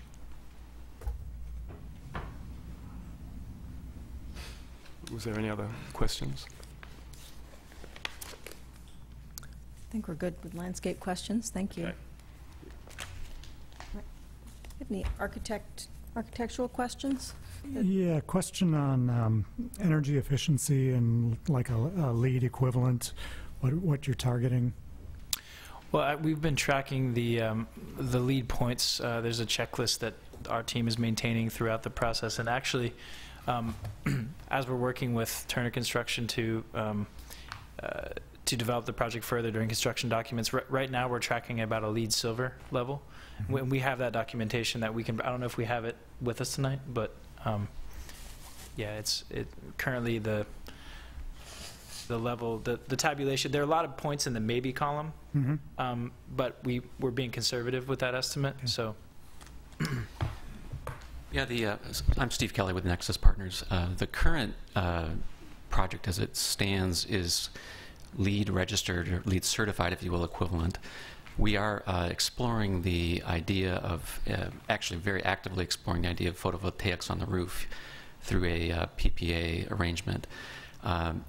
Should that be achievable, then the project will easily make it into the LEED silver equivalent category at about 50 points on the LEED checklist.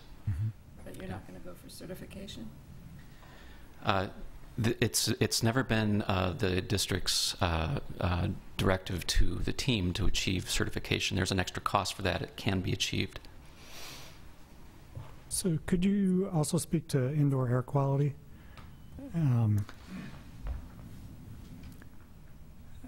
What is the specific question?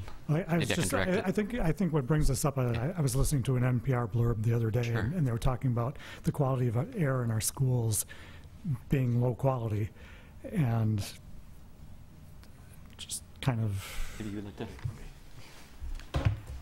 Hi, I'm Mark Cyberlick, one of the architectural team.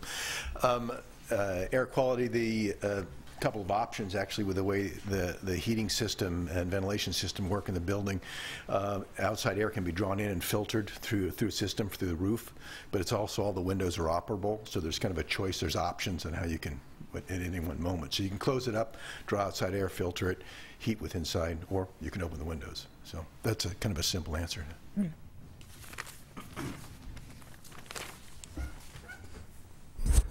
I have a question about the site plan. We had a letter from Nexus Partners that was included in the plans that detailed some changes, and I'm curious about one of the changes was the addition of 11 parking spaces on 47th Street. I was curious where those came from. They're on the. What happened is. Actually, through a lot of sort of community input, they came along this side. Originally, we were doing no work on the opposite side of, on the south side of 47th Street, and we actually had parking over here, and had tried to develop the pedestrian walkway here better. We sort of realized, well, if we modify this curb line here, that's where they came from. Is that a So that's just the deletion of curb gutter and pavement? Yeah. Yeah. Yeah.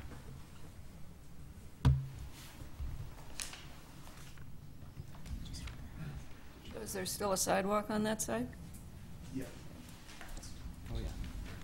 Yeah, the sidewalk actually is unchanged. If you go out there right now, there's these very odd and unusable large pop-outs. The parking is really inefficient on that side. So we just take advantage that there's a few islands that remain here to save the poles that are still there, and then just gets full 90-degree parking across the entire length, rather than the diagonal parking that's actually poorly laid out right now. Could you talk a little bit about why there isn't a bike pad path going through the site yet? Yes, I can talk about it. Well, from the when we first started the design, clear in the beginning, way back in the conceptual design, and throughout the whole process, the idea of a bike path was never ignored, but in the sort of the process of prioritization, and so we went through both schematic design and design development. It was never rose to that level of priority, and in the sort of all good things having sort of competing good ideas. There was never a way to make it work along this edge, and the ideas of how the best way to get a bike path around the site or through the site were always discussed. And in any case, so it's still an option, and there are options and ways that maybe could be done in phase 2, but at the moment it's not there. And what would those be? Well, there's always, I guess, the ultimate option to put it back in an area here. There are different ideas about how to get travel through the site. There's ideas about how to do some work on San Pablo, are all still options that can be discussed in phase 2. Could you discuss some of the ones going through the site and the San Pablo? Well, I have to be careful about trying to design something that's going to happen in some future date, but I can talk about what the ideas are. There are entry points here and here and here and here on that side of the site, and there are entry points here and here and here and here on this side of the site. So we can imagine different ways to develop a pathway across the site between those points. And then San Pablo is fairly obvious, and everyone sort of gets all anxious about, wait, that's Caltrans, we don't really want to do anything on that. But on the other hand, if you take sort of the energy of both the city and the school district and the community, well, maybe there's something about realigning the parking on that. What did I do here? Yeah. To make it a better bike path travel even along the whole San Pablo. So there's options there that can be developed. I mean, Caltrans is not inflexible, so there are options there that I think could be explored in the future. I guess I had another, just a materials question about the welded wire that's going to be the main gate along San Pablo and 47th, I believe, and there might even be some on 53rd. Is that stainless? Is that galvanized? Is that, what is that? You're referring to the gates. All the that main occur here. Yeah.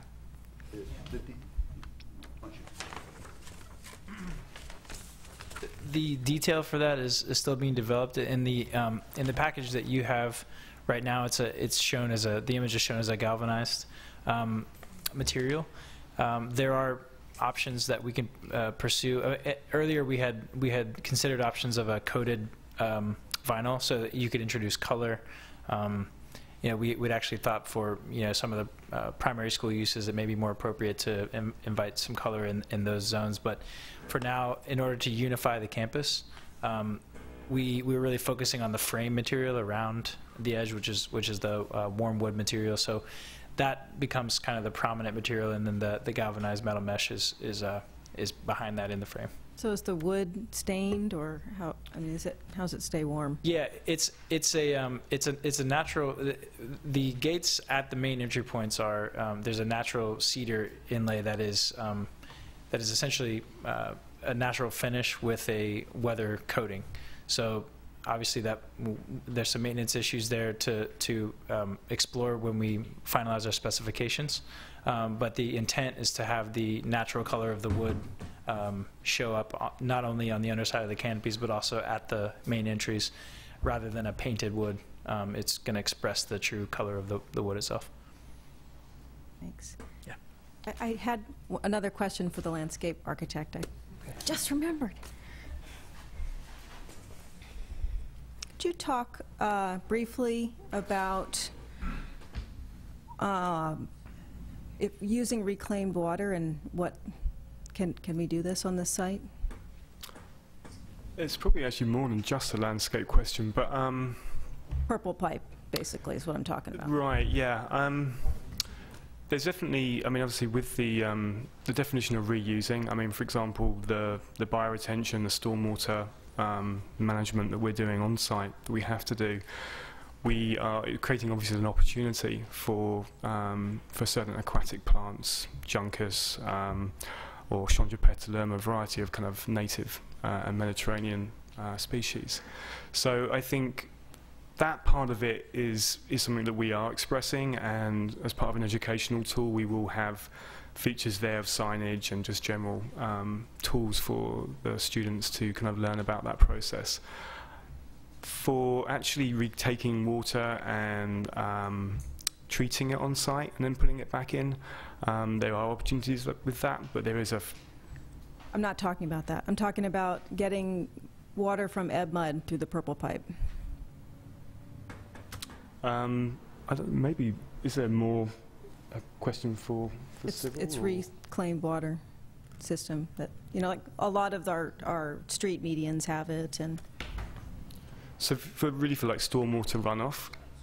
No, it's treated water that's then pumped back for, I guess, I don't know, back from the treatment plant and used in landscapes throughout Emeryville. So for example, like for irrigation?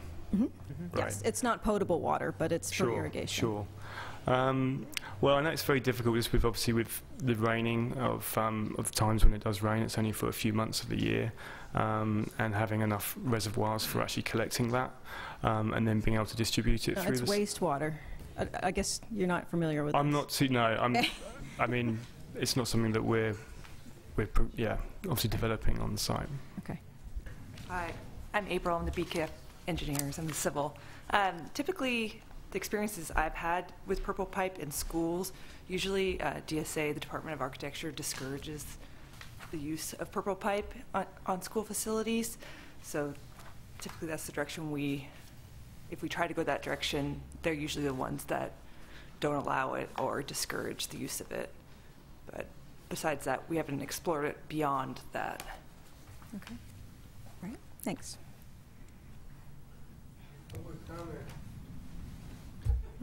One more question on materials. Could you describe the material, the finish on the existing gym building, what that will be like?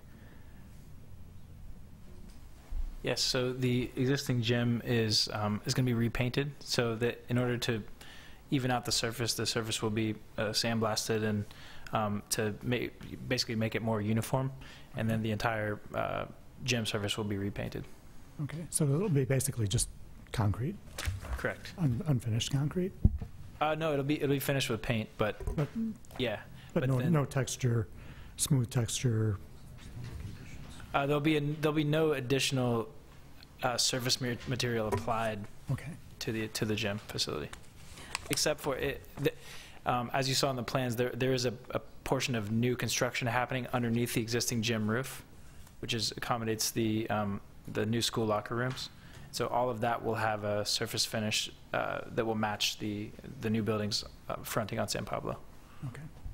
And is there a plan for, just again, reclaiming water, for low-flow toilets? Are they designed into this project? Yeah, we've actually got, I think the latest plans incorporate waterless urinals and low-flow toilets as well. Great. Yeah. Actually, some of my biggest concerns are regarding the traffic circulation on 53rd Street, because there seems to be a lot of stuff. Who would be addressing those questions? The drop-off, the queuing, all of that. Come on up, Maurice. Hi, Maurice. Maurice Coffin, Public Works Director, City Engineer. I was drafted to speak on this because Farron Piers, who created the report, couldn't make it. So what kind of questions do you have? Well, there just seem to be a lot of things in the MMD that are a little bit troubling about the queuing on San Pablo Avenue that looks like it's about 4 times as much as there is space for at particular times, and also how this roundabout drop-off situation works on a narrow residential street. So in my conversation with Farron Piers this afternoon, I did have some questions about that for them, and their response was that the maximum queuing will be in the AM peak, typically, generally 15 minutes before the first drop-off at the school, which is about 8:30 in the morning, if I'm not mistaken. That tends to dissipate pretty quickly once people are in the classrooms. The bulk of the local congestion will be on 53rd Street and San Pablo, and it'll be concentrated between the new turnaround that they're proposing and San Pablo Avenue.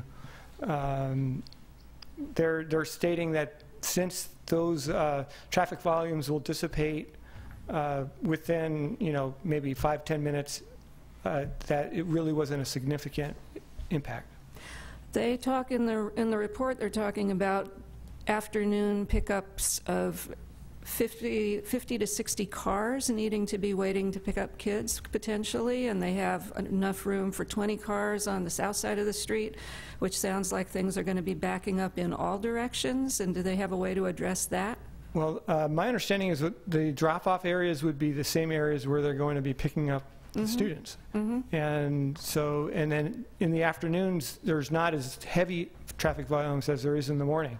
So because some people tend to stay later, maybe playing after-school sports or after-school activities, so there's not as much coming in the afternoon as there is people dropping off in the morning. So my understanding is they can handle the morning congestion. We should be fine in the afternoon. That's the way it was explained to me. Do you have an opinion about the roundabout situation? It seems, my other concern is the roundabout having people doing U-turns in the middle of this street, which has residences on one side and is a bicycle boulevard, and we're trying to attract children on bicycles to this site, which is going to have cars backed up, congested, and trying to turn around in the middle of a block. So there'll be seems like a mess. Right. So there'll be no parking on the south side of the street between the roundabout and San Pablo Avenue during the times of the drop-off. There will be sufficient room surrounding the turnaround so the cars will be able to make or navigate around the roundabout. And there's quite a bit of distance between the roundabout and San Pablo Avenue, enough to accommodate all the cars that are going to be coming. There'll need to be somebody there probably to help manage that along, as far as making sure that people are not getting off out of the car on the wrong side of the street, like typically the way at the beginning of the school year in front of Annie Yates, the police department comes out and makes sure things are going smoothly, and then people get the hang of it, and then it seems to work fine. I presume it's going to operate in the same manner. And the traffic calculations, they also take into account the ECDC traffic and how... So the ECDC traffic is generally going to happen before and during that 15-minute period or so when it's the heaviest. We looked at the number of people coming to the ECDC at that congested time. There was about 4 people that arrived at around 8:15 and around, I believe, around 15 at around 8:30.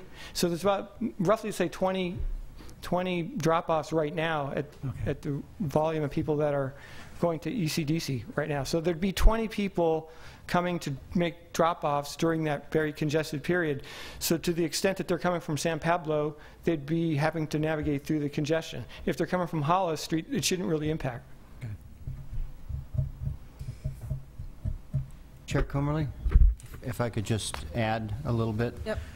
In the recommended conditions of approval that are attached to the resolution, some of these issues are addressed. There is a condition of approval on page 17, number 5 on page 17, about management of traffic flows, and it indicates a number of steps that the applicant would be required to take in order to manage the traffic flows for pickup and drop-off, including prohibition of any drop-off or pickup on San Pablo Avenue. And then concerning the recycled water, there is a condition of approval on page 20. This is actually a standard condition. It's pretty much on all of our approvals, that says the applicant shall submit a letter from the recycled water provider, which is East Bay Mud in this case, stating that the requirements for recycled water, water plumbing prior to the issuance of a building permit have been met. If the applicant is not complying with the requirements, then they have to provide a written explanation as to why. So I guess that also, there's a, in terms of the parking, which I'm not sure if you're here for Farron and Pierce. If part of the conditions of approval are to not have parking on San Pablo and 53rd. Drop-off. Drop-off, 53rd. There is parking. There's parking on 53rd after the drop-off periods. So that I believe you're going to be able to park at night. Mm-hmm. But I believe during the daytime, it'll be for drop-off. Sure, use. and 47th as well. So we have these possible three frontages that are not to be parked on for pickup and drop-off. And then, so how does that work with the staff that's there? I mean, they can't run out before the bell and move their car necessarily. So how has that been? Well, I'm not too sure how they're going to manage staff parking. That might be something that I don't think the staff is expected to park on 53rd Street, and in fact, I don't think they're really even considering the 53rd Street parking towards their overall needs. It's not in the numbers there? Well, we've mentioned it, but in the in Mira's presentation, you saw that we did mention it. But the finding that you have to make about no overflow parking mainly cites the parking on 47th Street. Most of that parking is 90-degree parking, and that parking would be available, I believe, at all times. There's no parking at all, I don't think, in the drop-off zone. That's just west of San Pablo on 47th. But then just west of that, there's a whole lot of 90-degree parking, which is for staff on the street, and then behind that is the 28-space on-site parking lot, and then across 47th Street there's a whole lot of additional 90-degree parking, and none of that would be in the drop-off zone. Is that right? The 75 spaces on San Pablo plus the 28 in the parking lot, which is 103 spaces, none of that is impacted by the drop-off zone. So the Farron Pierce transportation impact analysis had several recommendations for pedestrians and bicycles and things like that. And I know that some of them got captured in the conditions of approval, but I haven't done a side-by-side comparison. Do you have any kind of feel for how many did get captured? They were all captured except for those related to phase 2. Okay, thank you. Any other traffic questions? Well, I have a question about bike parking, if that's sort of related. I was curious how the bike parking demand was calculated. The short answer is it wasn't. Well, I don't know, unless the applicant did it. But what we showed in our presentation is what our requirement is from the planning regulations, which is 1 bike parking space for every 10 car spaces. And by the way, it doesn't, in a project like this, that doesn't come out to very much. And in fact, we're thinking in the future maybe we should increase that. As you may recall, in the new planning regulations, it was actually doubled because the requirement used to be 1 space for every 20 car parking spaces. Now it's 1 for every 10. So that calculates, in this case, to 6 to 11 is the requirement. So the BPAC had some kind of calculations that they did at their meeting. I'm not sure what it was based on, where they estimated 100 spaces, I believe, would be needed.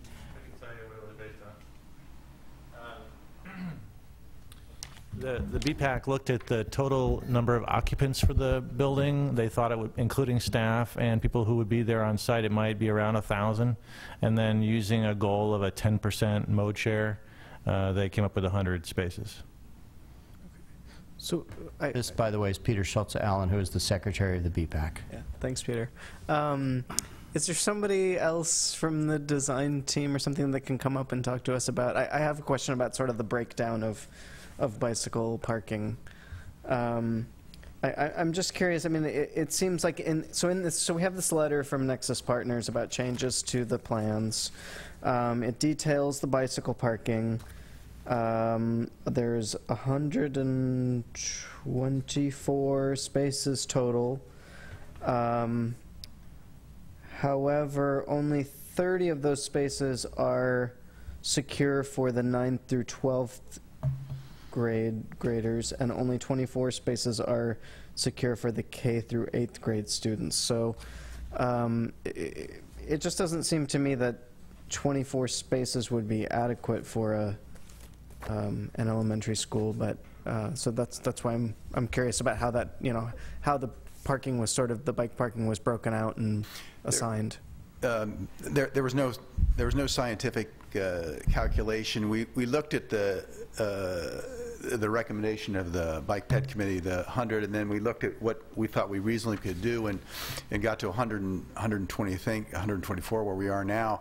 This is the bike parking for the lower school, and then the upper school. They're here and here. And so they're secure within the boundaries of the school.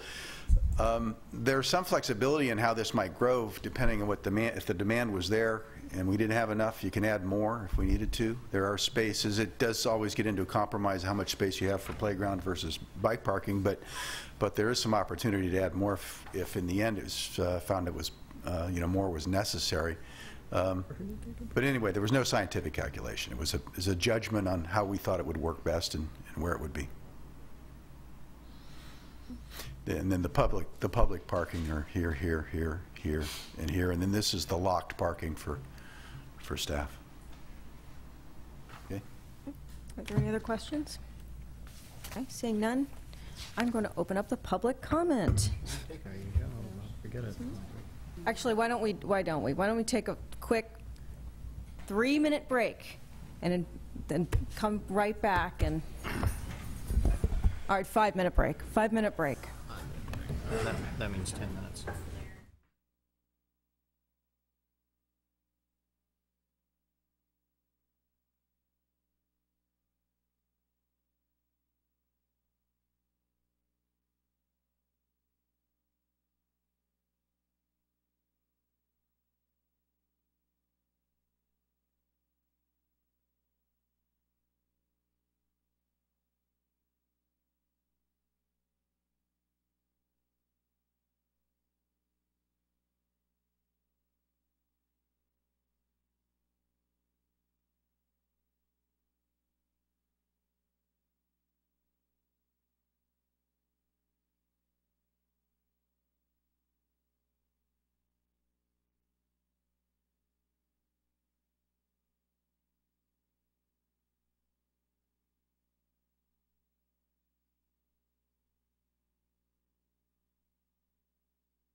Again.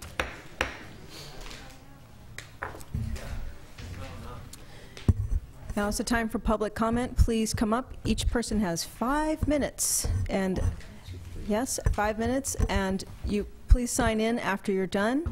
Wanted to extend the time so that people were able to speak their mind.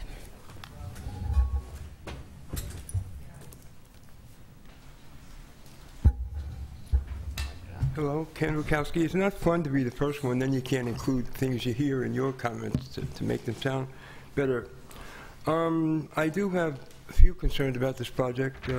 The first one is community engagement.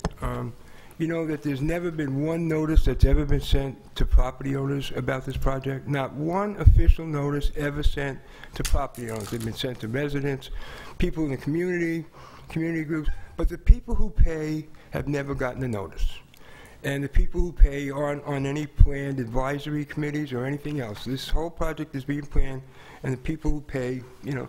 The first meeting that I had of the Emeryville Property Owners Association, we had 15 people in attendance, and only 3 people even knew about the project.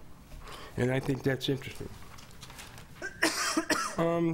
It's interesting how public safety wasn't identified as an environmental impact. You know, there's going to be large meetings there. And then what's going to happen when we have a financial collapse or a riot on San Pablo? Has this facility been being built to protect windows and doors? Or you know, there could be extensive damage. You know, I think we have to take a look at the area that we live in and see what the possibilities are. My other concern about this project is that it's going to be overrun with Oakland people. I mean, if we look at the senior center, we see 60% of the people come from Oakland. And recently, when I got signatures for a ballot measure, most of the people in Doyle Hollis Park were from Oakland. I didn't realize that until I went out and questioned people. So what happens if we, for the city recreation park, we get, you know, 75% of people from Oakland? You know, Emeryville property owners don't necessarily want to pay for Oakland people. We want to pay to support our community. Let's see. The question of the parking, you know, the school district is obligated to pay assessments for the Emery-Ground, and to date they have never made one payment for the Emery-Ground. And that means other property owners have to pay, so they are actually deficient. So if you look at that as a means of reducing parking, it's not, doesn't really qualify. Let's see. Once the project is approved, and changes are made, do they have to come back? So what's the latitude of changes that can be made after the approval? You know, I said a number of years ago that you ought to have an automatic 5-year review for all the approvals that you make, so that 5 years later you could take a look and see what you required and then see what the result was. And that would probably be a learning experience for a lot of people. We always have environmental documents, and we never go back and see, well, was the traffic count accurate? Did somebody make a mistake? I think a lot could be learned by that. I'm concerned about the over-ambitiousness of this project from day one, and what it's going to cost property owners. You know, we still have another $30 million of bonding capacity left, which haven't been used. And so when you run into a budget problem and you go to property owners, they're burned out. They're not going to pay any more money, at least not willingly. So that's it. So those are some of my concerns. Thank you. Thank you.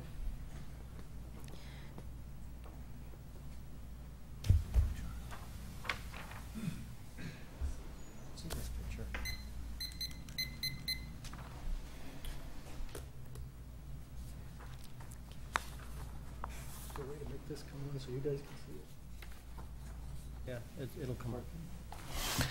Good evening, members of the Planning Commission. My name is Brian Carver. I live in the Triangle neighborhood, and I have 2 children that I expect will attend the school at the ECCL site. I wanted to begin by saying that I support the Emeryville Center of Community Life. I don't think everybody realizes that. I want a library for the community. I want a new high school, more community recreation space. But when I criticize the current proposal for the ECCL, it's because I know that this proposal could be better. The city's contemplating signing a 66-year lease of the community designated spaces at this site, and the bonds that are paying for this will take us over 30 years to pay off. So this is a once-in-a-generation project, and we should get it right. Let's start with the bike ped path. The district already asked the council for an amendment to the general plan to delete that bike ped path on the western edge, and that request was denied. The council has spoken on this issue. This bike ped path is staying in the general plan, and so this commission should require that this proposal reflect that. Let's talk about phase 2. It's not before this commission tonight. The response of the district about the path is that the design does not preclude the path from being constructed in the future as a part of a phase 2 of the project. This is simultaneously false and misleading. It's false because in any normal sense of the word preclude, the construction of the track, as proposed, does preclude the construction of the general plan's bike ped path, or we're going to waste money on it and have to rip it up later.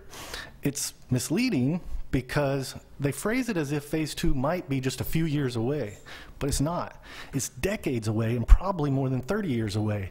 It's not until then that the district's bond repayment schedule stops increasing every single year, and you finally free up some of that bonding capacity. So that's the same as never, right? 30 years away is not something that you should consider. The 53rd Street Greenway.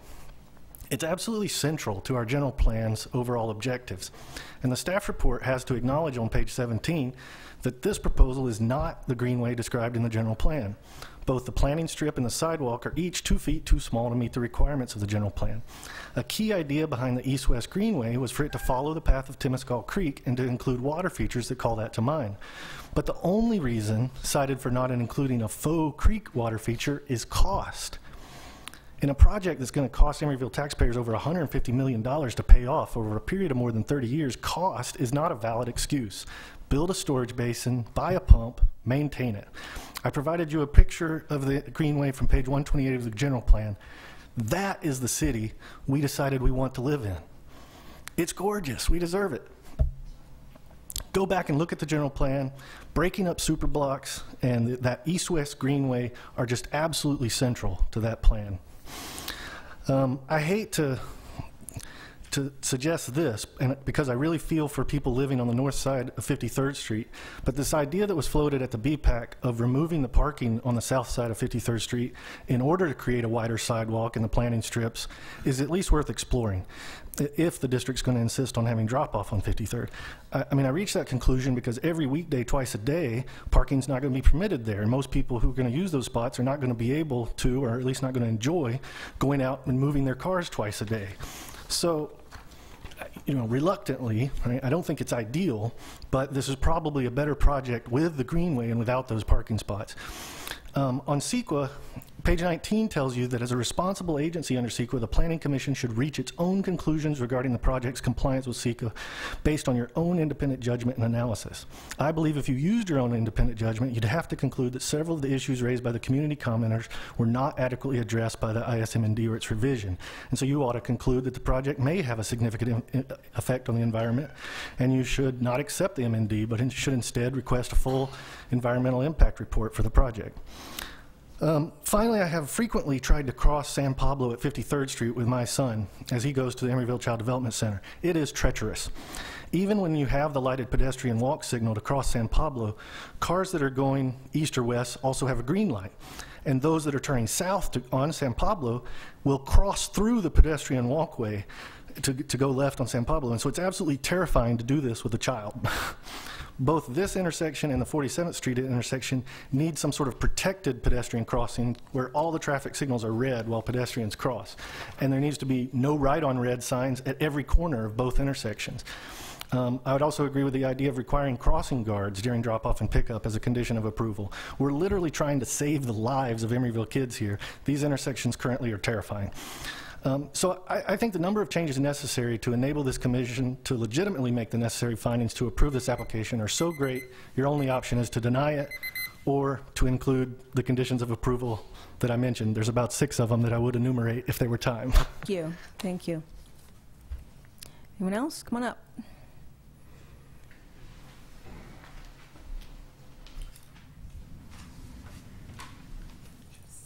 Hi, I'm Judy Timmel. I'm a resident and a property owner, and I have some concerns about the bicycle issue. it seems to me that bicycling to and from this site is a mitigating factor and a reason why there are so few parking spaces. And yet, the bicycle pedestrian path has been eliminated. This does not make sense to me. I think it's a safety issue. I think it's been shown that drop-off, pickup areas are dangerous for bicycles, and this is on a bicycle boulevard. So there's something that needs to be done there. I believe that the number of vehicles that are predicted to be dropping off and picking up is questionable based on the fact that 1,000 people will be occupying the site, and we're talking about only 400 to 500 vehicles. To me, that's also questionable. The fact that phase 2 we may or may not have a bicycle pedestrian path is a fantasy, and I think you ought to deal with it now. At minimum, the pool and track area should be built to accommodate the path at very minimum. On 53rd Street, bicycles have priority. That's the definition of a bicycle boulevard. I don't see that happening here. So please, let's have some more discussion about that. Thank you. Anyone else?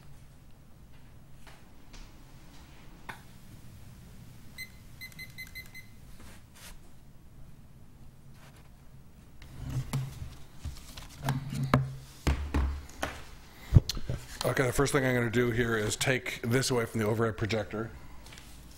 And the reason why I took that off is because that's from the general plan. That was a illustration of what the 53rd Street Greenway should look like, but we now know if this project happens, it won't look like that, so that shouldn't be up on the overhead projector.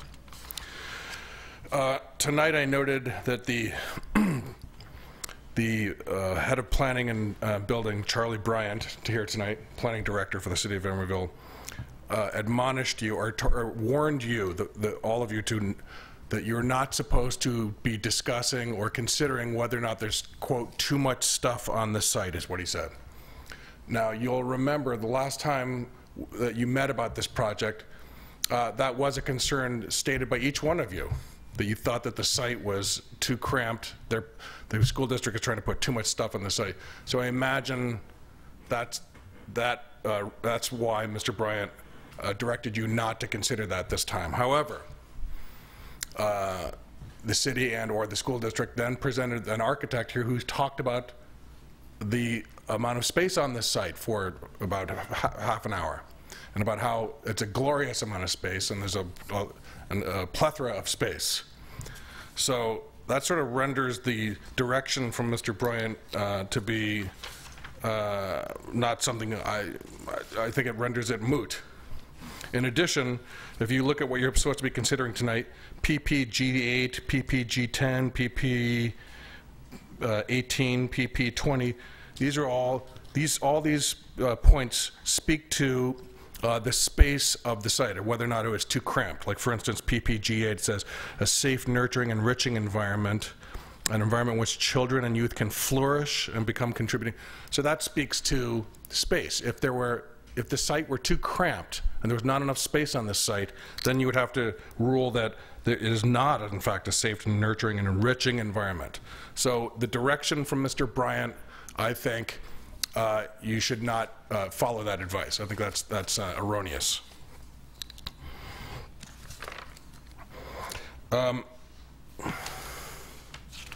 wanted to reiterate that the general plan says, if nothing else, it says that what Emeryville is, or rather should be, is a connected city.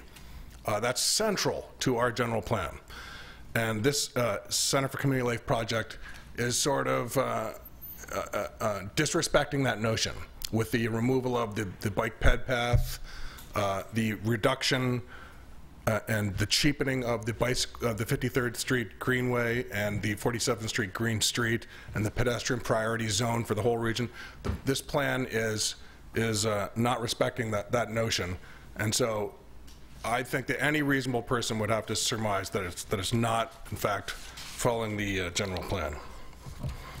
The staff, I noticed, says things like it follows the intent of the general plan, if not the letter, and I think those are sort of specious arguments, and I think you should just sort of not follow that. Like, for instance, they're saying that a good faith effort has been made to comply with the plan, and it's the intent to follow the plan. These are not measurable. They're just sort of random opinions. I just think you should look whether or not it does in fact follow the plan. I also want to talk briefly about the LEED designation. Just first off, so everybody here knows, the amount of money it would cost for this school district to get a LEED certification is no more than $31,400. That's how much it would cost. They're not getting that, but it would be only $31,400, just so everybody knows. That's the maximum it would be. They made a comment that it's tracking at silver. That's incorrect. Unless the solar panels go up, I think you should make the solar panels a condition of approval. There's all kinds of new funding sources now to make solar panel installation much cheaper. I think you should make that a condition of approval, and I think you should take the LEED thing seriously. I'm concerned about the roundabout, and my daughter is going to be going to goes to school here. She's going to be in 3rd grade starting this fall. She's going to be riding her bike to the school, and I'm really concerned about the roundabout on 53rd Street. I agree with what Ms. Donaldson, her concerns about the cars turning around and bikes going through from west, and in my case from west to east to the elementary campus, and so that's a big concern for me as well. Thank you very much. Thank you. Is there anyone else wishing to speak?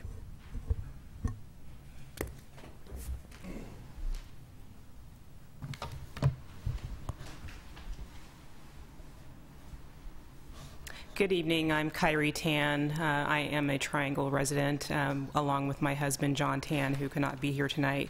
So we wrote a letter to express our concerns over this project, which is before you tonight for approval.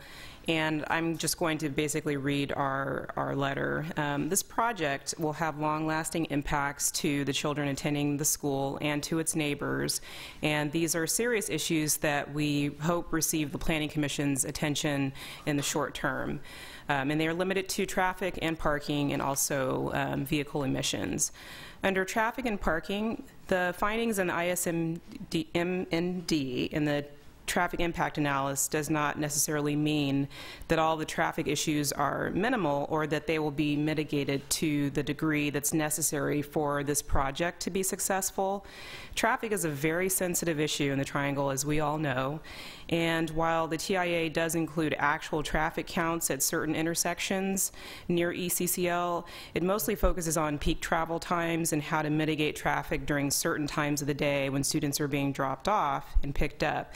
So in a sense, it does serve its purpose by identifying those conditions and making recommendations to handle issues that are specific to pick up and drop off. But I think it's just too narrowly focused on that aspect and that there's a larger picture to consider. And one of those is that we also have another school project in the area, which is EBI, and the traffic generated by its activities, it's unclear to me as to whether that was considered in the in that study. And their conditions of approval also limit the way that they access their site. In fact, their transit demand management plan requires them to implement strategies as well to direct all vehicle trips to and from the site on main arterial roads and away from the residential streets, specifically 45th Street. And that was something that they agreed to do. And they've also modified their student pickup and drop-off location so that it's no longer on a residential street. It's on 47th Street past the cutoff there. So, but the effect of that is that the traffic generated by that school, just as an example, is now being directed onto San Pablo Avenue and onto 47th Street. And I'm not sure, again, if that traffic routing had been apparent to the traffic engineer at the time of their study, because the study only briefly mentions that there is a school nearby and that they will be at capacity when this project is underway. So I felt, both of us felt, that to allow community input and future development of the ECCL's traffic demand management plan was to make it more of a living document and to, if we can, incorporate additional conditions similar to what we have worked out with EBI, in that their TDM is not just something that they create on their own and then they give to the director of planning for approval, but that they actually seek input from the neighbors, which EBI did with us, and we have the ability to have additional dialogue with them as their enrollment increases and as their activities develop over time. So we felt that it would be a good idea to include some language in the TDM plan that allows consultation with the parents and community users and neighbors, and including updates and revisions to that TDM based upon feedback from what's transpiring at ECCL and what's actually happening, in real life, not just based on these traffic studies. With regard to parking, we're also very concerned about the shortage of parking, and right now in the Triangle neighborhood, I think I've counted that there are 5, including this project, there are 5 new developments in the Triangle, and so the concern is that there's going to be more competition for parking than we already have now. With regard to vehicle emissions, we have very real concern that the total volume of cars that pass ECCL on a daily basis pose a serious health hazard to the young children who are being moved to that site. And we brought this up during our EBI appeal, and it's always been a challenging topic to talk with them about and with others, but we still feel that the traffic study doesn't seem to take into account the total volume of cars that pass by that site and the impact of the vehicle emissions and the diesel emissions from the bus yard on the health of young children. And the fact that we even have a state law that discourages citing schools near state highways is a concern for us. So again, there's more in my letter, which you have. Thank you for your time. Thank you. Thank you.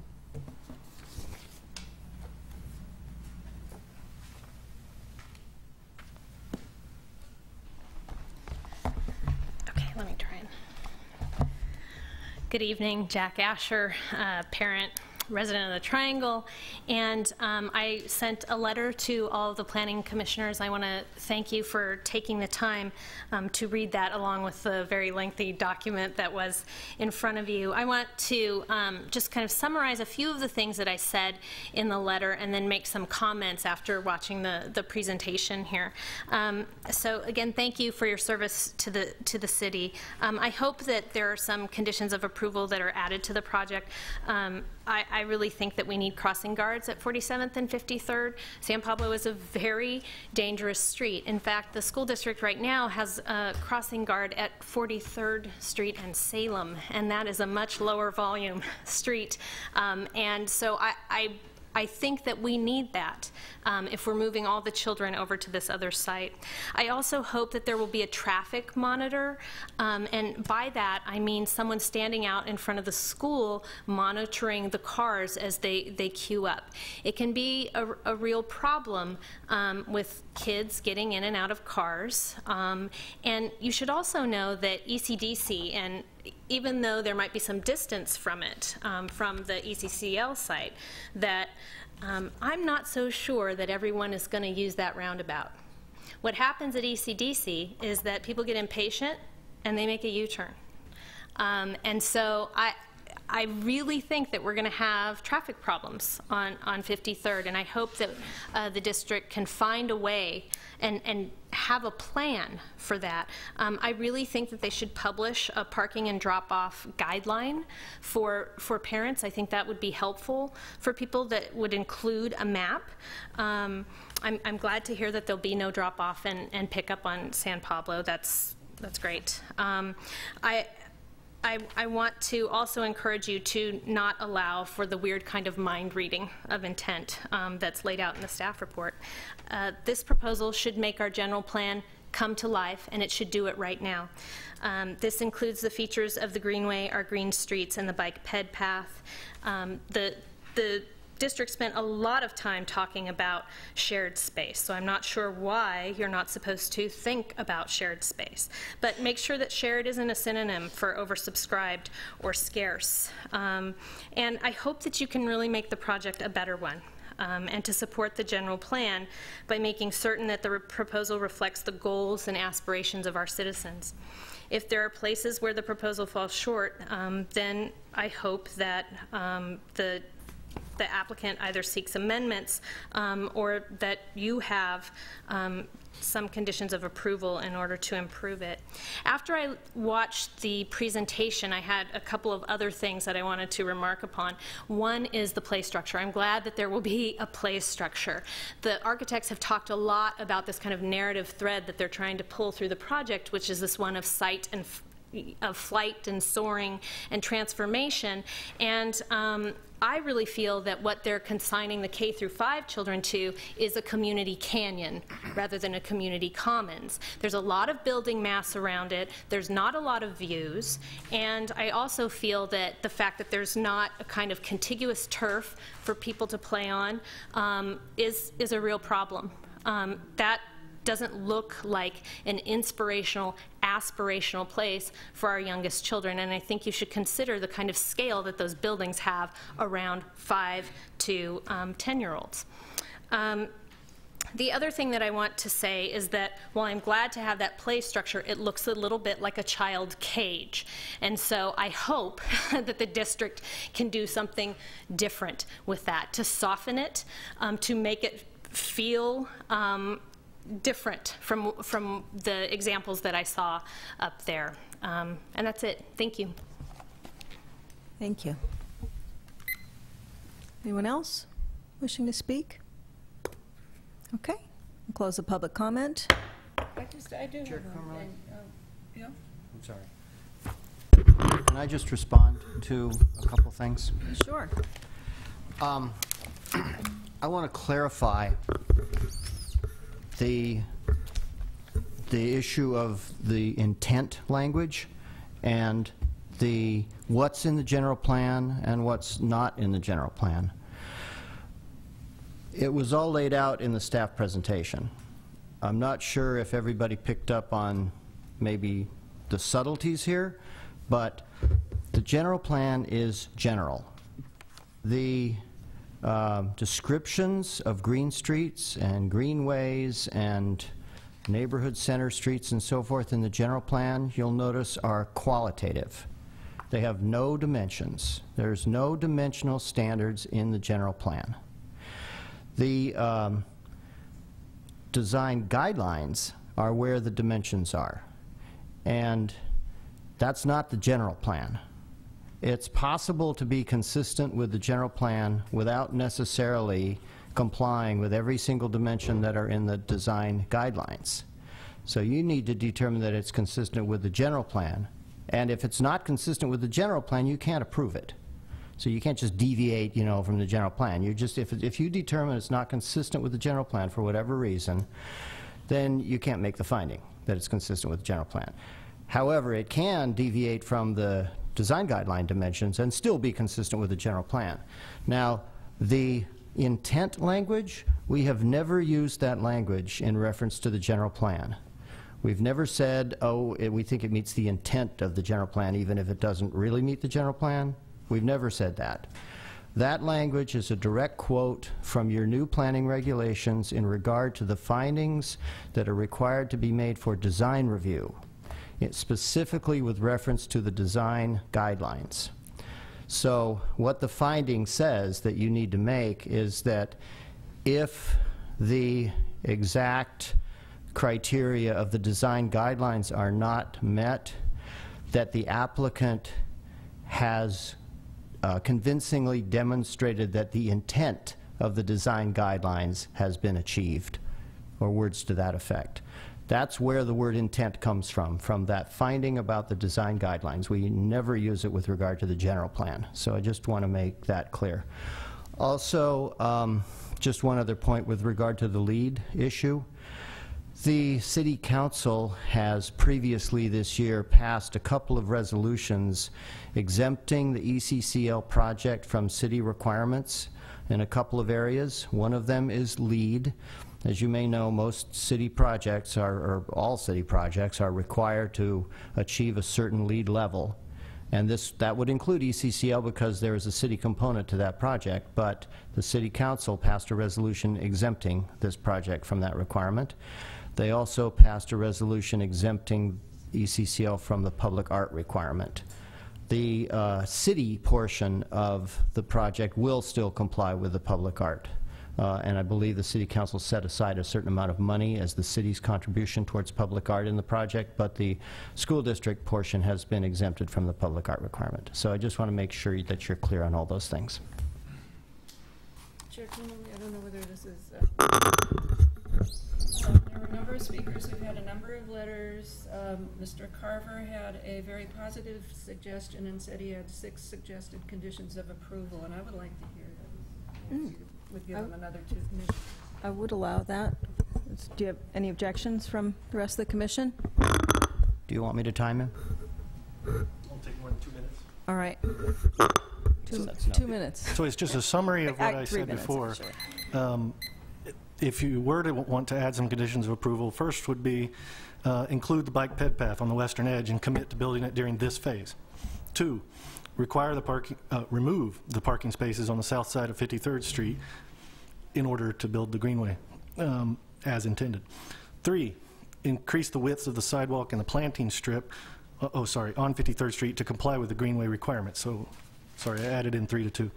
4, add a faux water feature along 53rd Street that calls to mind the presence of Temescal Creek. 5, modify the traffic signals and pedestrian crossings along San Pablo at 47th and 53rd to provide pedestrians with a protected crossing, including no right on red signs at every corner of both of these intersections.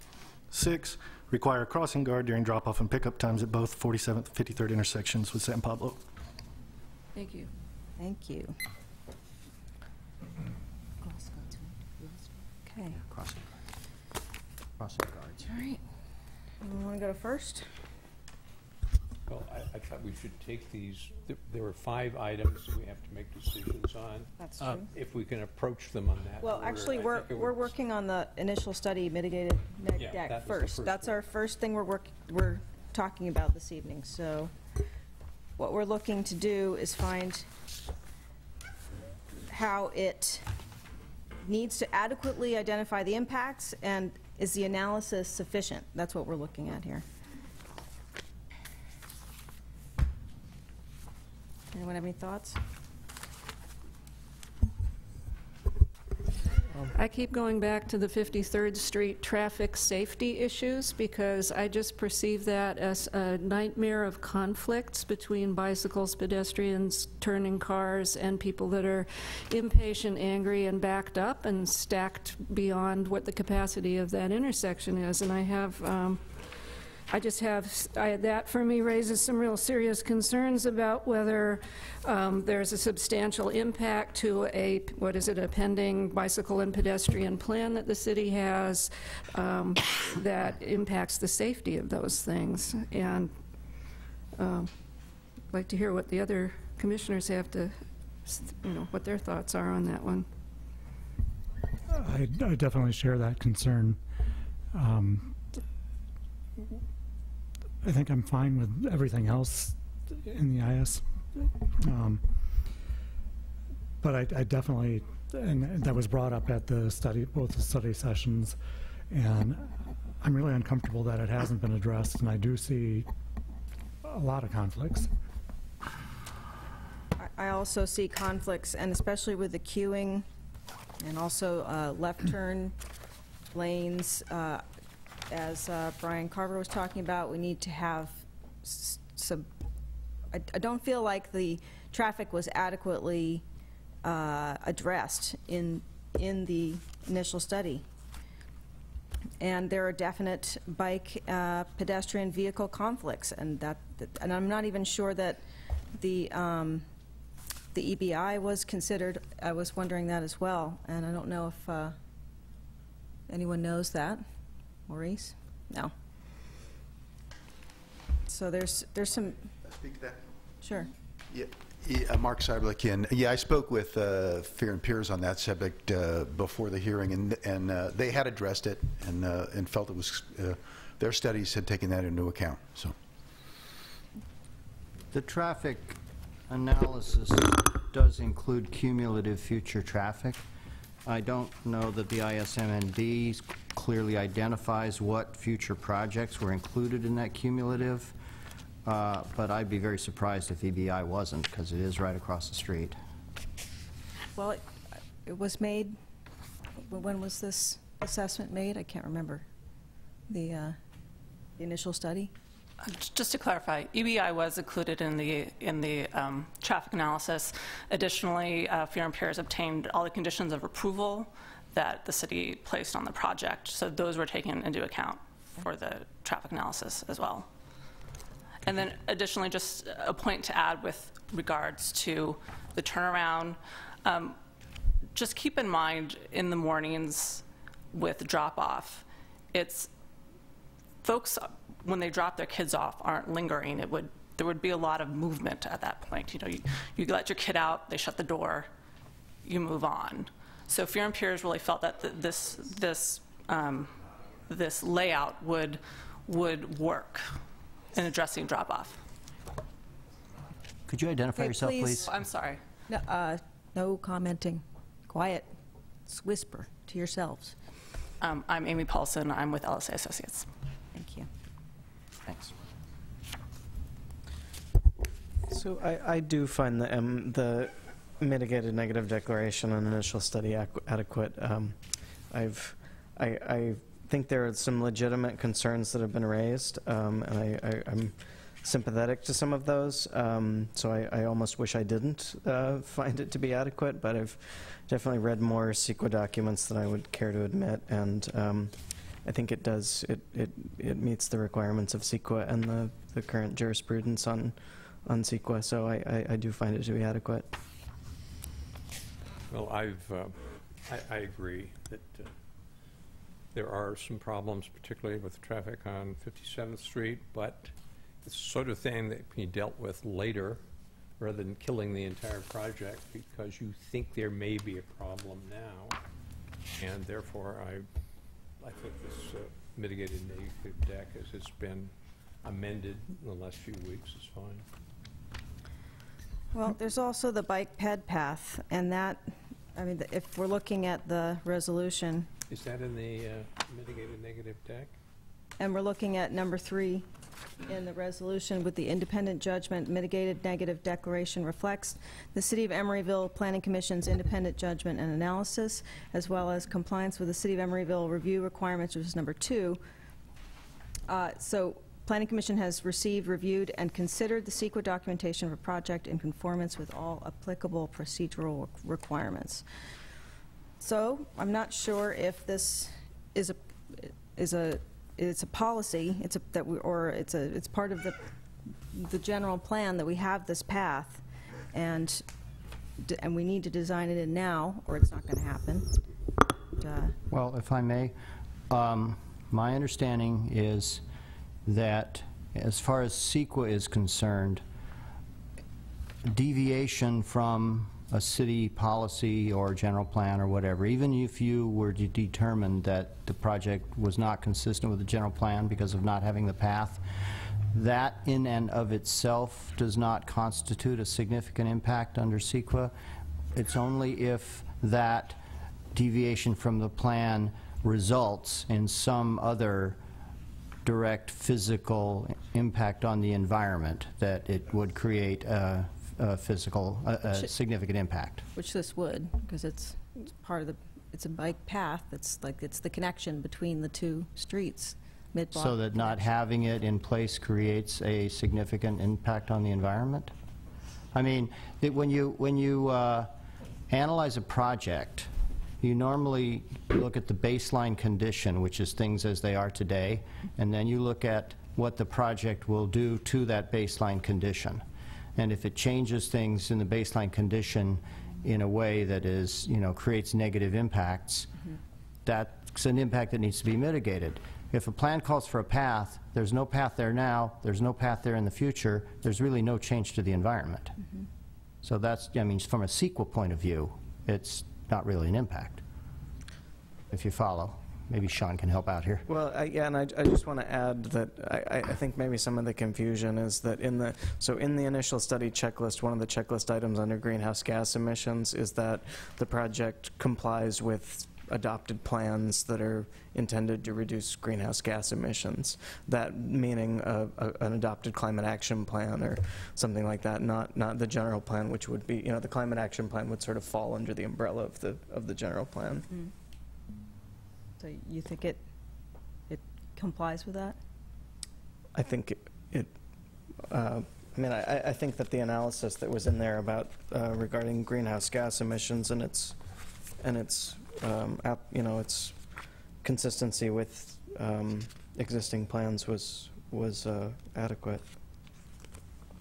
I'm not concerned about the greenhouse gases. It's the conflict with adopted policies, plans, or programs regarding public transit, bicycle, or pedestrian facilities, or otherwise decrease the performance or safety of such facilities. And I have the concerns around 53rd Street raising real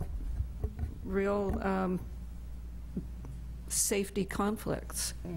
So that's the, I'm okay with the greenhouse gases, with the general plan policies. I would, you know, that can be addressed in the next step, but that piece, I just see that as a real unsafe and deteriorated condition.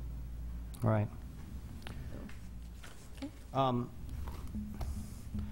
I'd just like to remind the Commission that as a responsible agency under CEQA, your role now, and I understand this is what you're discussing, is to determine whether or not this ISMND is adequate.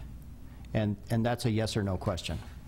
So if the answer is no, then it's no. If the answer is yes, then it's yes. And that's what you're basically discussing at the moment. No, I'll reserve my comment for a little bit later. Well, why don't you go ahead? Would we be within our purview to continue the consideration of this ISMND to request that the lead agency provide us with more information?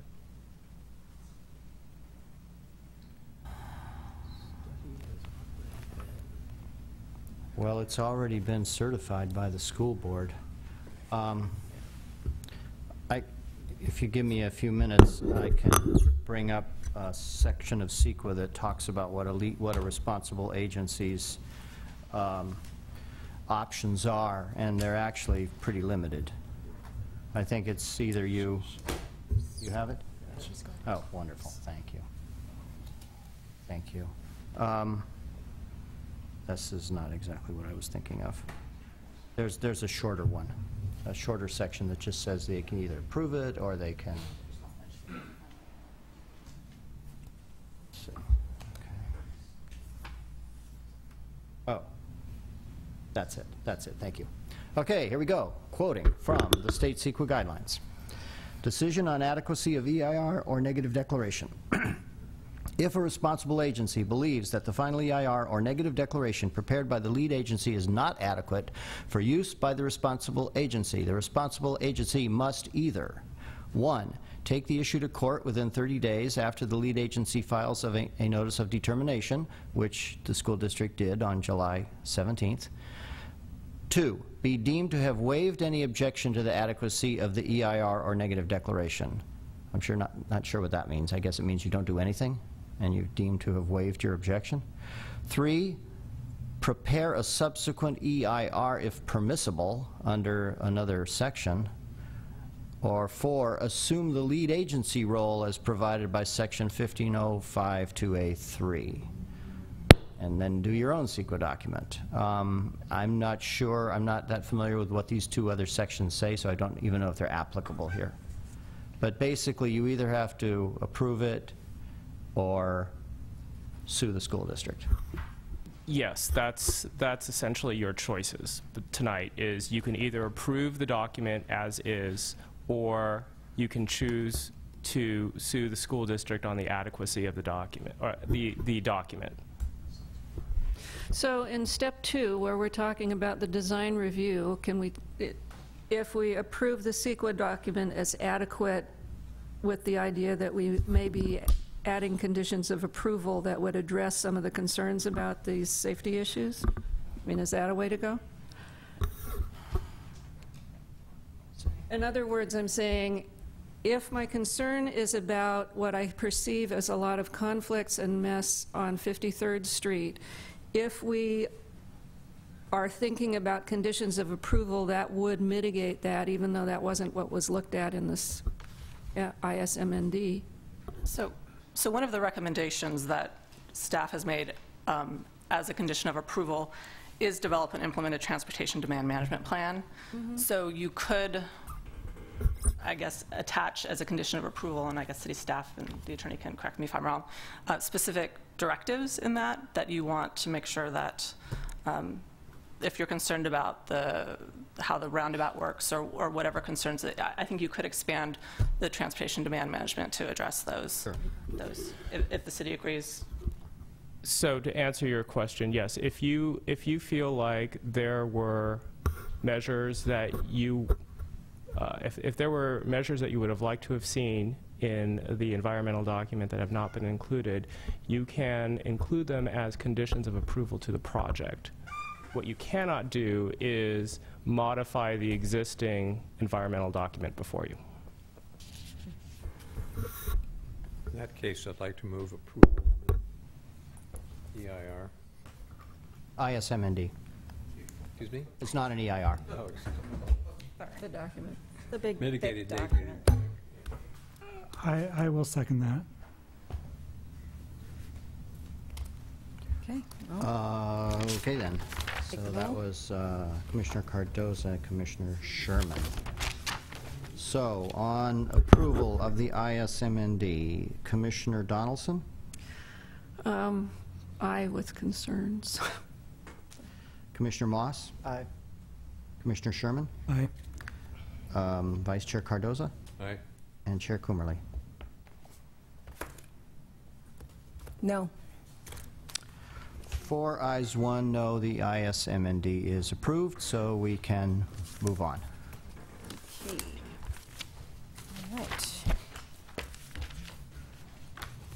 Okay, so now we have our 5 attached conditions of approval we need to talk about.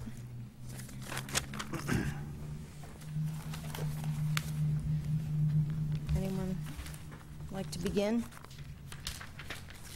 Maybe I'd like to get some clarification as to where the traffic concerns, would that fall under design review? Most likely is the category that would fall under. On the conditions? Yeah. There's a whole section on traffic and transportation. But in terms of our...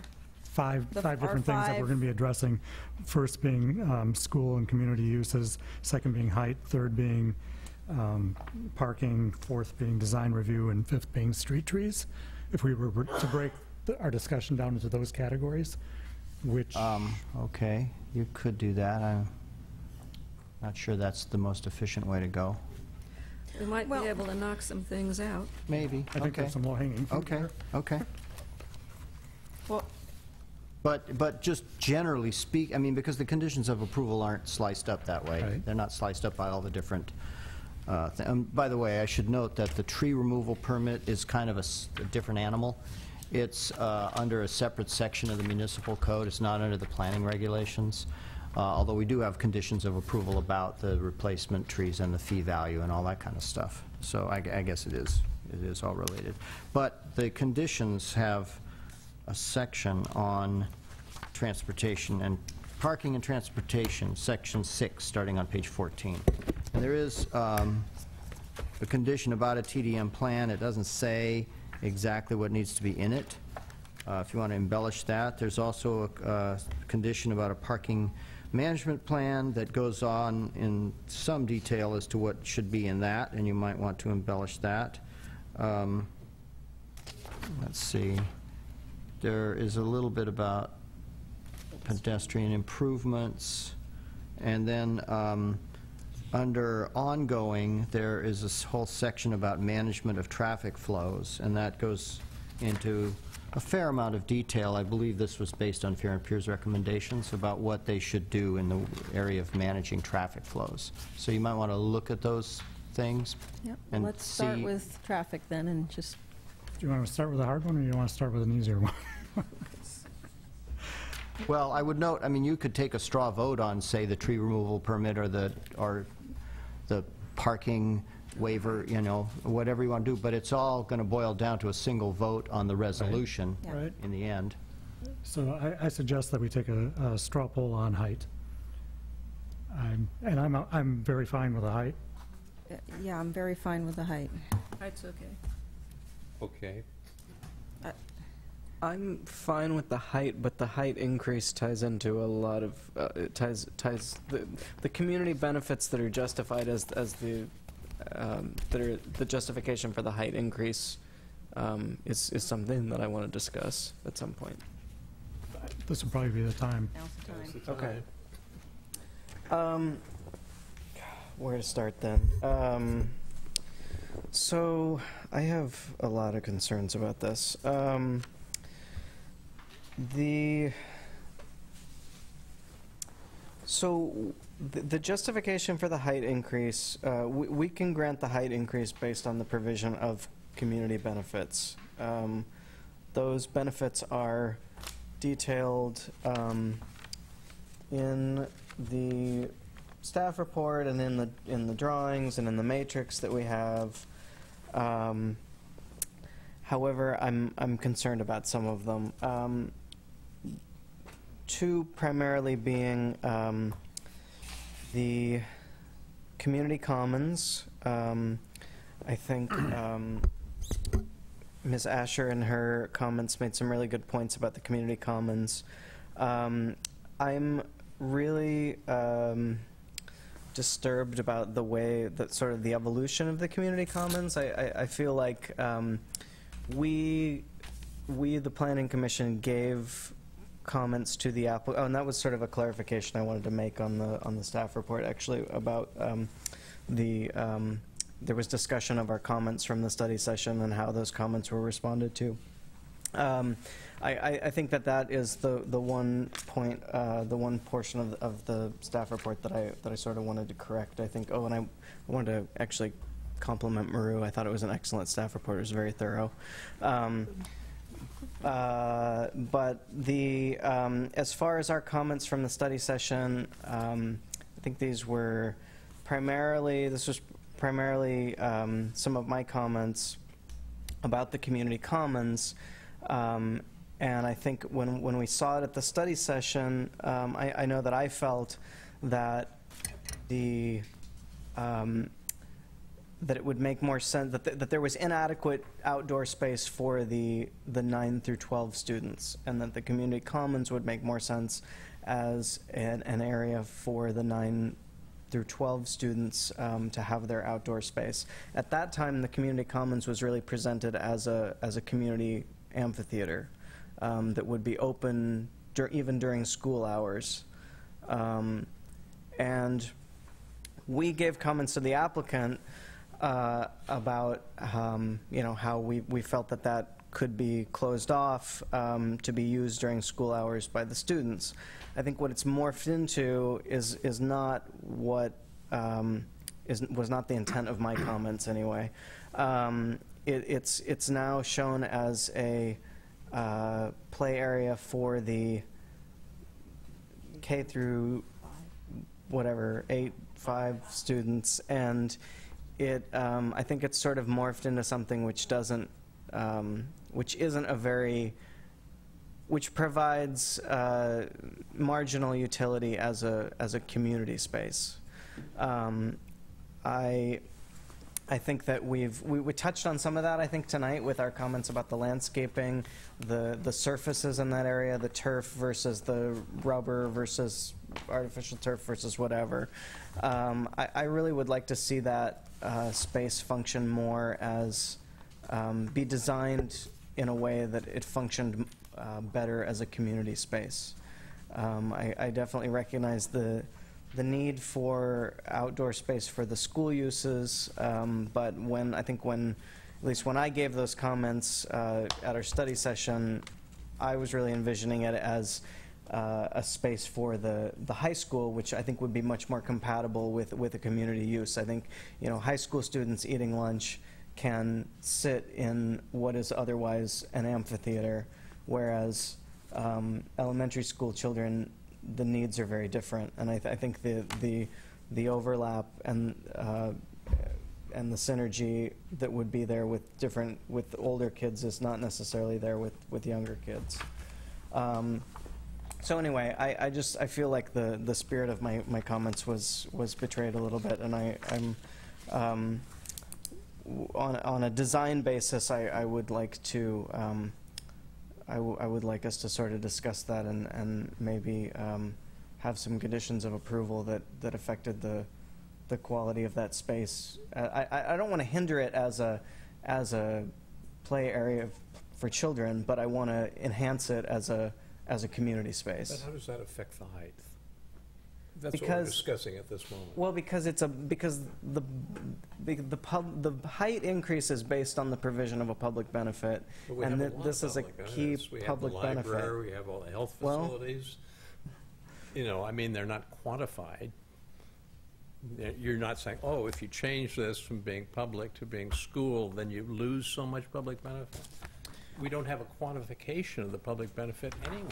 Well, I feel that the design of this as it is now hinders it enough as a public amenity that I'm not comfortable saying that the justification for the height increase is met. Okay. I think we can talk more about it in design too. Yeah, and we can talk more about it in design. And so just to move on real briefly, also the library, I really appreciate what the synergy that's sought with the library. I would like to see, I'm worried a little bit about that as a community benefit as well, since it will be largely not available to the community during school hours. So I would just like to suggest a condition of approval that any future library collections that are obtained by the city be accessible to the public, at all normal library hours. I don't know if that's possible within this design purview. Okay. Any other? Okay, so we've got. Do we have? I think we have consensus on height. I think we have consensus on height. All right, how about the tree removal? Does anyone have problems with that? I think that's adequate. I think that's very adequate, yes. I agree. Okay, conditional use, so school and community assembly. Can we tackle the, well, maybe this is a thorny issue, but in previous study sessions, it didn't seem like the commission was terribly concerned about the parking reduction. So I don't know if you're... I think that's a good one to hit next, and I'm fine with the parking reduction. Considering that there's 75 spaces on 47th Street, that seems okay since there isn't really another active use over there. I am a little bit concerned about precedents of using on-street parking to fulfill parking requirements, but given the uses and the fact that that use isn't going to go away, it seems reasonable under this circumstance. I would like to add a condition of approval suggested by the TANs about monitoring the TDM in order to make sure that the parking continues to be addressed in a way that doesn't impact the neighborhoods. Mm-hmm. I would, with community input.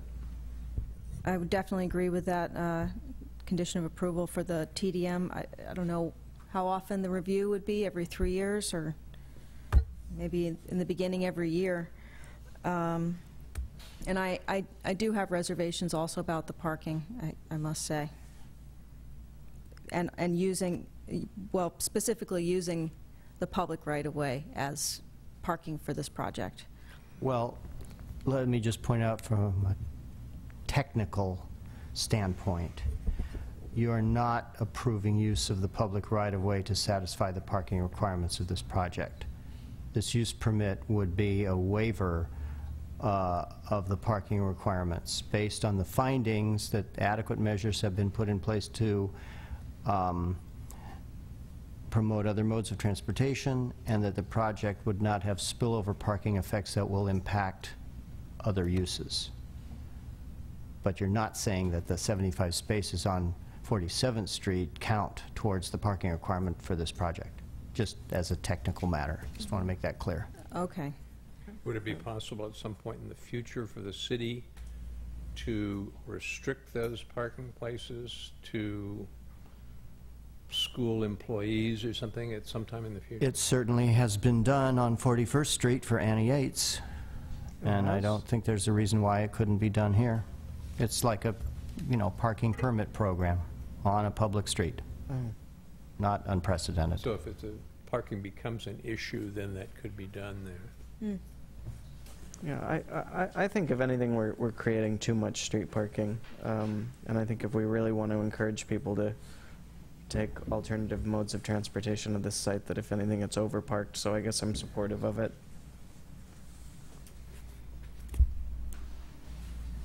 Okay, guess that's the parking. So, okay. But, well, there's the transportation issue also, I guess. So one of the general categories was school and community compatibility of school and community uses. That's a, oh. Okay. That kind of seems like a low-hanging fruit one to me. It's like, yeah, this seems very compatible. Are you talking about the findings for a use permit? Yeah. That one? Okay. Yeah. Yeah, the last two discretionary permits are kind of the big ones. I guess they're big ones. One is the uses, the school and the community assembly uses, and then the other one is design review. Well, they're kind of one and the same in many ways, so I think we're just going to attack them together. Okay.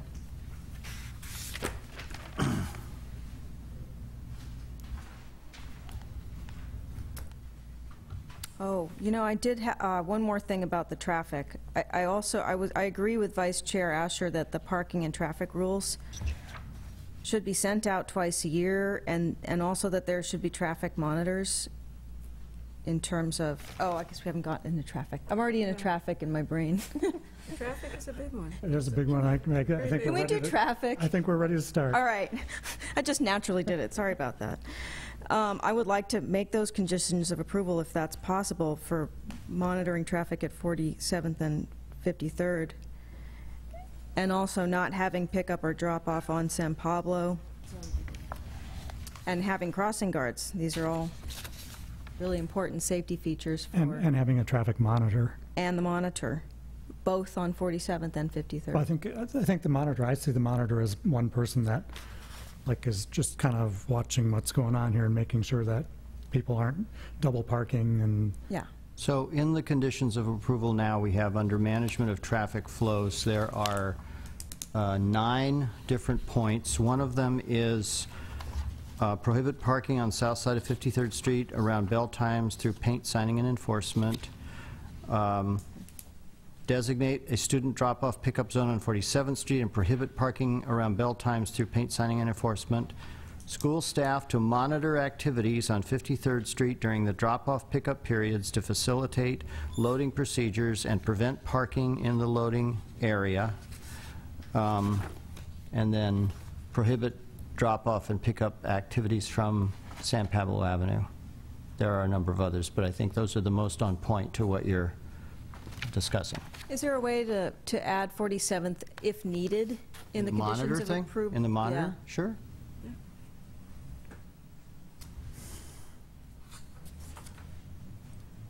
So I guess it would come down to the Having a condition Having a for- two-time a year parking and traffic rules that are created. I guess that might even be part of some sort of TDM, and sent out twice a year to the parents of the students, as well as probably posted in the community center. First of each semester or something like that. Mm-hmm. That's right. Would you also want to include a condition about the crossing guards? Because that's not in the conditions. And perhaps adjustment of the turning signs of no turn on red or something of that sort. No right turn on red. I don't know if that's in our, Is that in our jurisdiction or not? Well, since that's a highway. I mean, it is a state highway. I don't know if we can, I mean, your condition could be worded such that if Caltrans says okay or something, I don't know. The applicant shall make every effort to coordinate with Caltrans, or, seek Caltrans of approval on such signage. Mm-hmm. I think No right turn on reds, I mean, that would have to go through Caltrans for sure, and we would want to take a look at the impacts to traffic as a result of that. You're going to have a lot of cars trying to leave the site after they're dropping off, so you're just going to exacerbate the queue on 53rd Street for those cars that are trying to make a right turn at 53rd onto, from 53rd onto San Pablo. Mm-hmm. Yeah, right. Okay. Well, if you have a crossing guard there. Crossing guards are there to help it out. That would solve that problem. Yeah. Okay. Well, shall see. Well, also having to do with managing conflicts on 53rd Street and the safety issues, I think that we should add a condition that the west side bike pedestrian path be included in the plans at this point rather than at a future phase, and that there be an alternative bicycle pedestrian entry for the K-8 students so that they can get in from San Pablo or 47th Street so that they don't have to get stuck in that congested area.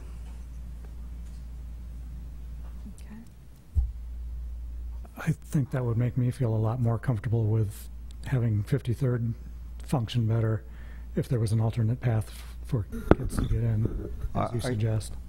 Just to clarify, you're speaking about K through 8 students who arrive at ECCL on a bike or on foot, not in a car, should be able to enter the campus from San Pablo or 47th.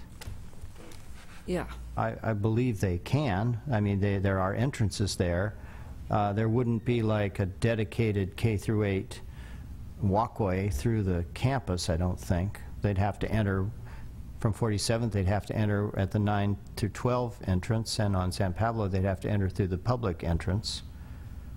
Which, but most schools have guards they're now at open. every entrance anyway, don't they? They're open during the all, public hours. Don't the schools have guards at every entrance? I couldn't tell you. Maybe, yeah, if you could walk us through how that could work. Well, just as a educational planner, you tend to want to control entrance into the campus. And so you're going to tend to want the age group, the younger age group, to all come through one gate. So you can monitor both child entrances and adult entrances, whereas if you've got 2 entrances, it's a little harder to manage that. So you would tend to want them all to come in one. And similar with the high school side, you would try and have it all come in from one side. So that'd be sort of the typical sort of management scenario for an educational environment. Well, I would note, though, that, I mean, I think the sidewalks around the campus are reasonably ample, so if they arrive from 47th Street, they could walk down 47th to San Pablo, up San Pablo to 53rd, and over to the entrance. And there wouldn't be any conflicts with automobile traffic if they did that. Okay, but I would like to see, I would like to see the West End bike path in this plan. Okay. I would too. I would consider that a condition of approval. And not with a giant wall in front of it. I think the wall needs to be on the property line. Which wall? The 12-foot sound wall. Oh, I see. So the bike path would be on the east side, need the bike ped path on the east side of the wall. And also, and realistically, 3 feet of that pool deck is going to need to get removed for this path to work. Probably more than 3 feet. Maybe more than 3 feet. And there should be some viewing through so that space has light and it's safe. Now, is the pool equipment in that path right away? The pool deck would need to be reduced. The emergency generator. That's gone, right? Am I right? Yes. That's out of there. Yes. Can I suggest an alternative? Before we add this as a condition of approval, maybe we want to give the applicant an opportunity to agree to a condition of approval that would stipulate a time frame in which they would build that pedestrian path. Oh, in case they don't go ahead with phase 2? Do you have a time frame that's besides phase 2? It's kind of be now, while we're building. No, there's no time frame for phase 2. It's all growth and funding related, and so when is that going to happen? Yeah, my suggestion is just before we require this as a condition of approval, would you like to agree to a condition of approval that the pathway would get built within X period of time? The bike path, to do the bike path properly on this site needs some serious sort of an analysis that includes a lot more people than can happen right here.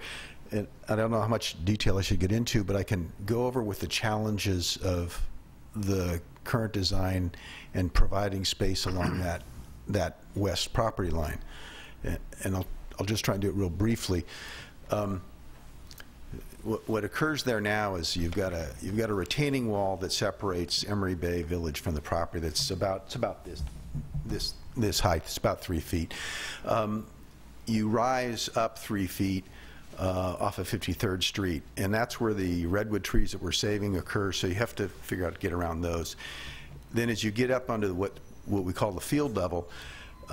The field design isn't the same height as the field now because the drainage doesn't work and the way the grading is. So the actual field has a peak in it that goes from relatively the current grade up to another about 2 feet higher. So you've got a grade change between that retaining wall and the field. So now you've got a grade difference. Then you've got the football, soccer fields in their area of safety zone extend up to about 5 feet from the property line. So if you take the 12 feet out of the, for the pathway, you've now compromised those fields, and you basically have to either you eliminate them or move them, and so you tighten them up against the building at the other end. So, and then as you move across further down, then when you get to the pool area, then it's the same thing, and you're well aware of what what we have now is a wall, and you got to take the wall out, and then you've got this strange kind of ramp condition that occurs from grade that on that side it drops down to about 6 feet. So to maintain the bike path of any, you're going to really basically tear that entire patio out for a 12-foot width to get in. So all of those things can be done. All of those are just, you're compromising a choice A versus a choice B. So yeah. Okay. Well, the city council already took out the requirement that we wanted previously on this, didn't they? No, they didn't. I thought we didn't want the path removed, and city council said it could be delayed. Well, not exactly. The city council actually took no action on this at all. When it was brought before them, there was, I believe, a motion made to move the path to somewhere in the middle of the campus. That motion failed for lack of a second, so no vote was taken on that motion. Then another motion was made to delete the path from the general plan. That got a second. And there was a vote on that, and that failed on a 3-2 vote. Although some of the council members expressed concerns or issues about the path, but they couldn't muster 3 votes to delete it from the general plan, and they frankly were somewhat perplexed as to what to do after that motion failed. At which point I chimed in and said, well, a finding could always be made that the path could be built as part of phase 2, and therefore not having it in phase 1 would not be inconsistent with the general plan, and at that point the council members seemed happier. So, and then they moved on to the next item on the agenda. So it was no formal vote or action or anything. It was kind of a reading of their, you know, what they were saying. Should we take today on this path, they could change their hearing? Well, whatever action you take on this project tonight is final unless somebody appeals it to the city council. So if the project, and that includes the council themselves, they can appeal a planning commission decision to themselves. So if somebody appeals it to the city council, then all these issues will be before them. But if it doesn't get appealed, then your decision tonight is final. So basically, the people that have to pay for this is the school district, not the city. Well, that's unclear. It's the combination of applicants and... And that's not really our purview anyway, so. I mean, I would say that the city council has shown us that they're unwilling to delete this pathway from the general plan, clearly. Right. I, for one, am not comfortable saying that the project is consistent with the general plan if this pathway is provided in phase 2, because we have no guarantee of that, because phase 2 isn't before us. That's why I'm sort of trying to give the applicant an opportunity to tell us when they might build the pathway, so that we can condition the project based on that, because otherwise I see us just adding the pathway into this phase as a condition of approval. That's what I'm... The site's not going to get any bigger. I mean, it's not going to get bigger in phase 2. The available space is going to be the same. Right. Yep. So either the sports fields need to get reconfigured now, or it's not going to happen if we're going to have it on the west side. Well, if it's going to be in phase 2, they're going to have to tear apart a lot of the playing field, aren't they? And that's ridiculous, because here we are, in my opinion. Right, I don't see it happening. If we don't do it now, it's not going to happen. As I mentioned in both the study sessions, I was open to the possibility of connecting 47th Street with Spur Alley, opening that up as maybe that was an alternative. And I know that's not in the scope of this project, but it's very, very related. If that connection were there, maybe I'd be a little bit more open to being flexible here, but nothing's been done on that. So it really kind of forces me to, this is our option. Well, it's open to pedestrians now, is that it? No. You can't get from 47th to Spur Alley. There's a missing link there. Yeah, you can't go from 47th to anywhere but 45th Street. There's a former railroad right-of-way that runs at an angle at the southwest corner of Emery Bay Village that connects 47th Street with Spur Alley. Right. It's totally fenced off. Nobody can get into it. It is shown in the general plan as a pedestrian bicycle path. And ultimately, what I'm after is breaking up the mega block. And it's a huge mega block, and it's in the mega block in the worst possible place because it's the access to our school, and where we really, of all places in the city, this is where we want things to be bicycle and pedestrian friendly, especially for kids. And this is where I kind of agree we're really missing the general plan here. if we don't address that properly. And in general terms, so that's one of my big concerns on this project is the path. And really, the biggest concern is breaking up the mega block, however it gets done, but nothing else has been provided. No options have been provided here, and I think we've had the opportunity to do that. Another problem that I'm having is just the inherent conflicts on 53rd Street, which again is something we brought up in both study sessions. I kind of feel like that's been ignored, and you know, now we've got a roundabout in the middle of the street with more traffic circulating around with bikes and pedestrians and cars. Yeah, and it's like I just don't see that.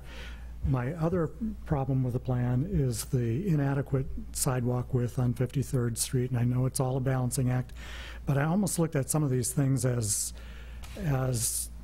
isn't this kind of basis of design kind of stuff that you've got constraints of your site that you work with from the very beginning?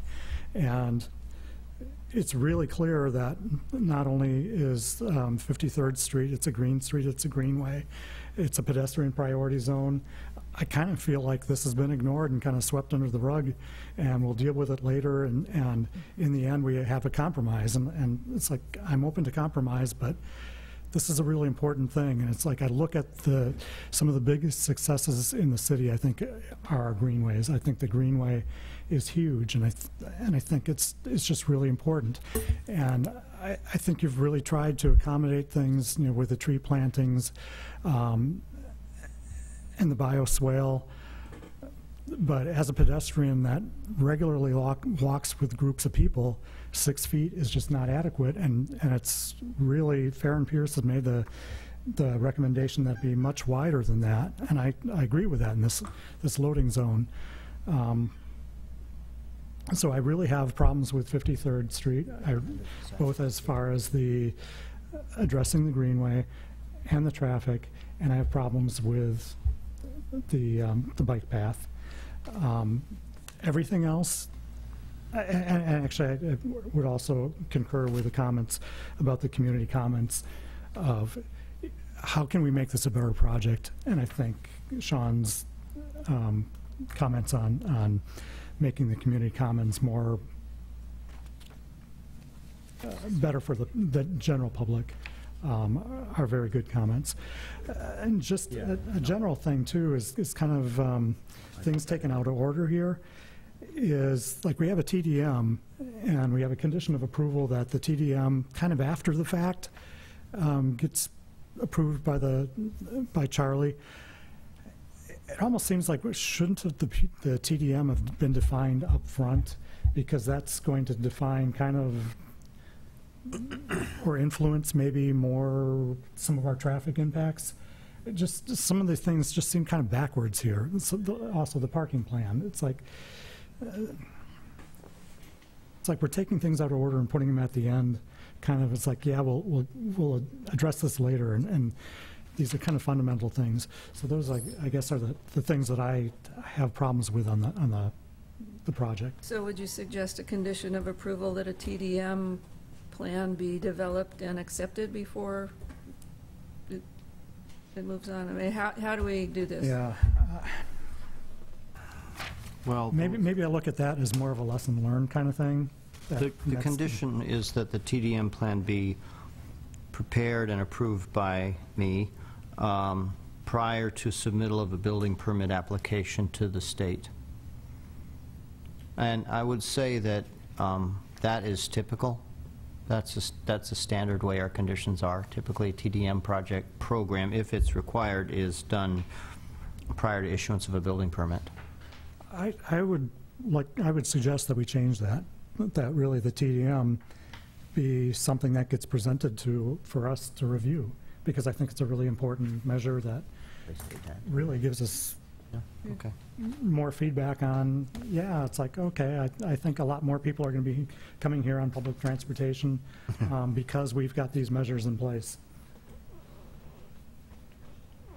So we have heard TDMs on different multifamily projects. I mean, people have presented them to us. Any other traffic circulation comments? Okay, it's on to design and use. Well, I think the architectural appearance of the building is vastly improved from what we saw before. Fine with me.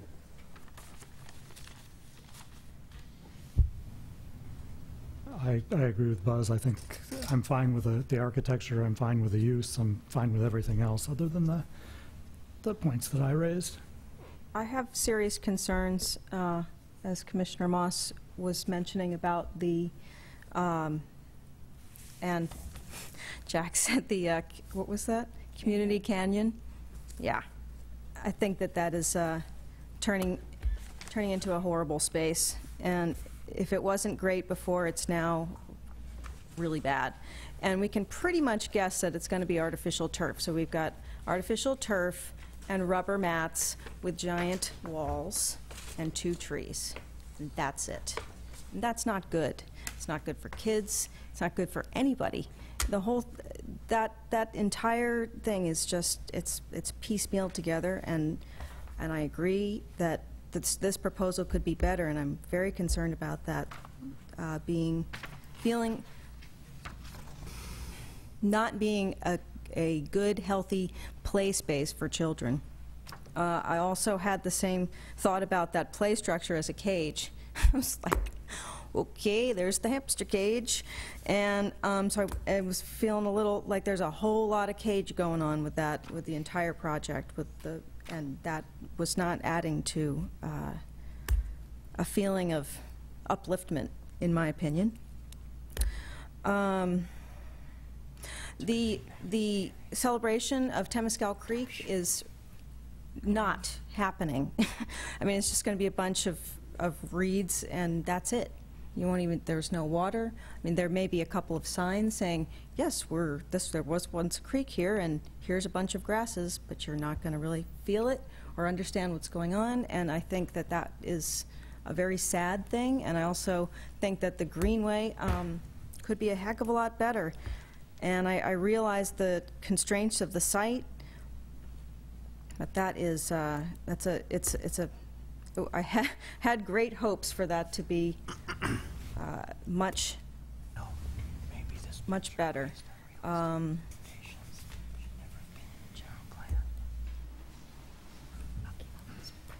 That's,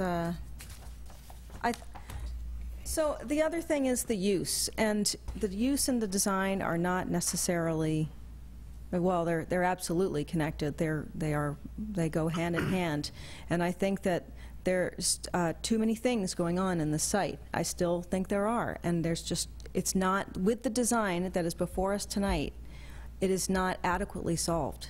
I do not feel that this project is sufficient for our community, and I'm not pleased with it at all. Well, I thought that was an item Charlie told us we could not. That's part of the design. It's the design that is before us, has to do with the use, and that's how I feel, and that's what I'm saying.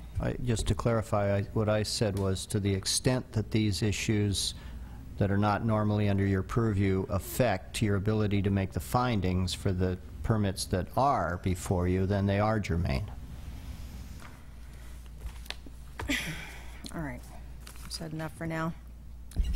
Well, it is germane. What we have here is undersized sports facilities with no clearances around them, all jammed together in a way that doesn't facilitate the flow of people through and around the space. The basketball courts are undersized. There's no clearance around them. The half courts, that's pretty minimal for recreation facilities for those age groups of students. The track and the football, the football field is correctly sized, but there's very little clearance around any of it. The soccer field is undersized for high school play. The baseball field is a little undersized for high school play. It's just everything is squished together, and the canyon play area for the younger kids is kind of bleak.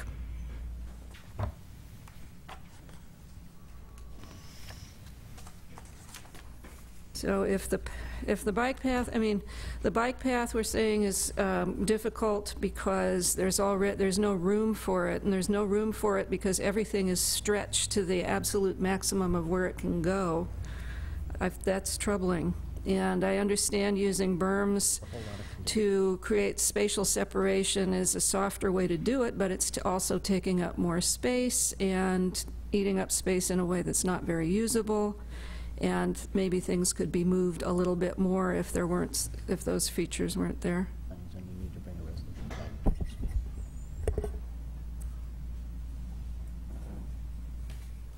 Yeah, I think yeah. Anyone else have any? Well, I think I gave my comments already on these issues, but yeah, I gave them under height because I see them tied to the public benefit. That's the justification for the height increase.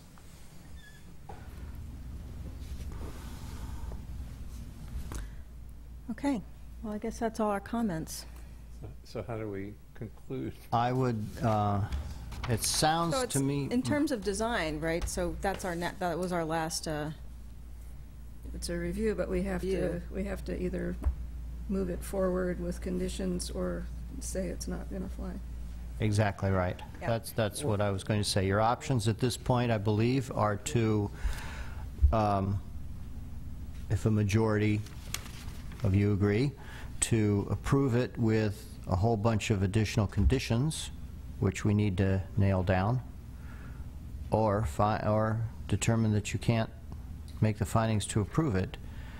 In the event that you feel that you can't make the findings to approve it, you do not have a resolution before you tonight to deny. So we would need to formalize that. You would need to give us direction to do that. We will prepare such a resolution and we would bring it back to you at your next meeting for the formal vote on the denial. If it's approval, you can do that tonight, and if you want to add a bunch of conditions, you can do that. We need to be clear what those conditions are. Can we also not continue it and ask the applicant to That's another option. modifications? You can continue. Yes, that's another option. I would like to do that. I'd like to. The conditions we specifically want are the bike path, and what else? Well, I have a list here. I'm not sure that it covers everything, but I can read it to you if you want. That'd be a start. Yeah, actually, before I say that, I might not. I'm not sure if the design as it's presented before us is going to adequately be able to handle the uses that it needs to serve. And I'm not sure how we're going to deal with that in terms of this design. I guess I feel okay with it. This is an urban school, and I think I really appreciate the packet that was put together that kind of shows the overlay of existing space versus the space that we have in the current plan. You've gone into a great deal on how the space can be shared. For me, I think this can work. It is an urban school. I would agree with that. Certainly, I have 3 kids and 6 grandkids. 5 of my grandkids are in school right now in grammar schools, and they're all over the place, and nothing is perfect. And I think this is what we do in an urban area.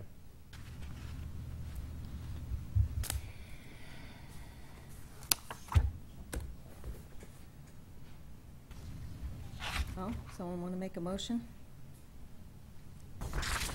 Shall we continue this?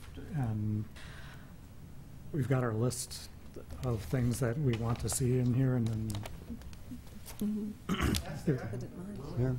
Clear what the list is. Okay. Stop. I would support that. If we just, as a procedural note, if we continue it to a date certain, the public hearing doesn't have to be renoticed. If we don't specify a date, then the public hearing has to be renoticed. Well, we'll notice it in any event. Okay. I mean, we notice every meeting. Would be hopefully the time, because City Council won't be meeting in August. Yeah, the next meeting is August 22nd. So therefore, we aren't delaying anything going before the City Council. Not sure what they want. I'm not sure what the applicant's going to come back. Well, can I read my list of what I've got, at least in terms of conditions? All right. Well, Commissioner Moss had a condition about library collections. Should be available to the public during normal library hours, any city library collections. Crossing guards at 47th and 53rd at San Pablo. The bike path should be in the plans now, with the sound wall east of it and viewing through so it's light and safe. Sound wall west of it, I think. West. Thank you. Yes. Oh. I'm sorry. Path should be east of the sound wall. That's what I wrote. That's what I meant. Let's see. Monitor. The TDM plan should be monitored in the future to make sure that parking continues to be addressed and reviewed with community input to make sure parking doesn't impact neighbors. Rules and a map about drop-off should be sent to parents twice a year, and a monitor for the pickup and drop-off should be added on 47th Street. If needed. If needed. I heard a lot of discussion about the community commons, but I didn't hear any condition about it, other than make it better. I think that's it. Make it better. Make it. I don't know what that means. Make it serves the general public better. If we could come up with some concrete direction on that one item, I could support the resolution with those conditions. You mean the motion to continue? No. The resolution to approve? The resolution, yes. Oh. I'm sorry. Public comments over. So, to that end, can I take a stab at getting us to that point? I'm just thinking about it at a minimum. At a minimum, I would want the community commons to include a community amphitheater and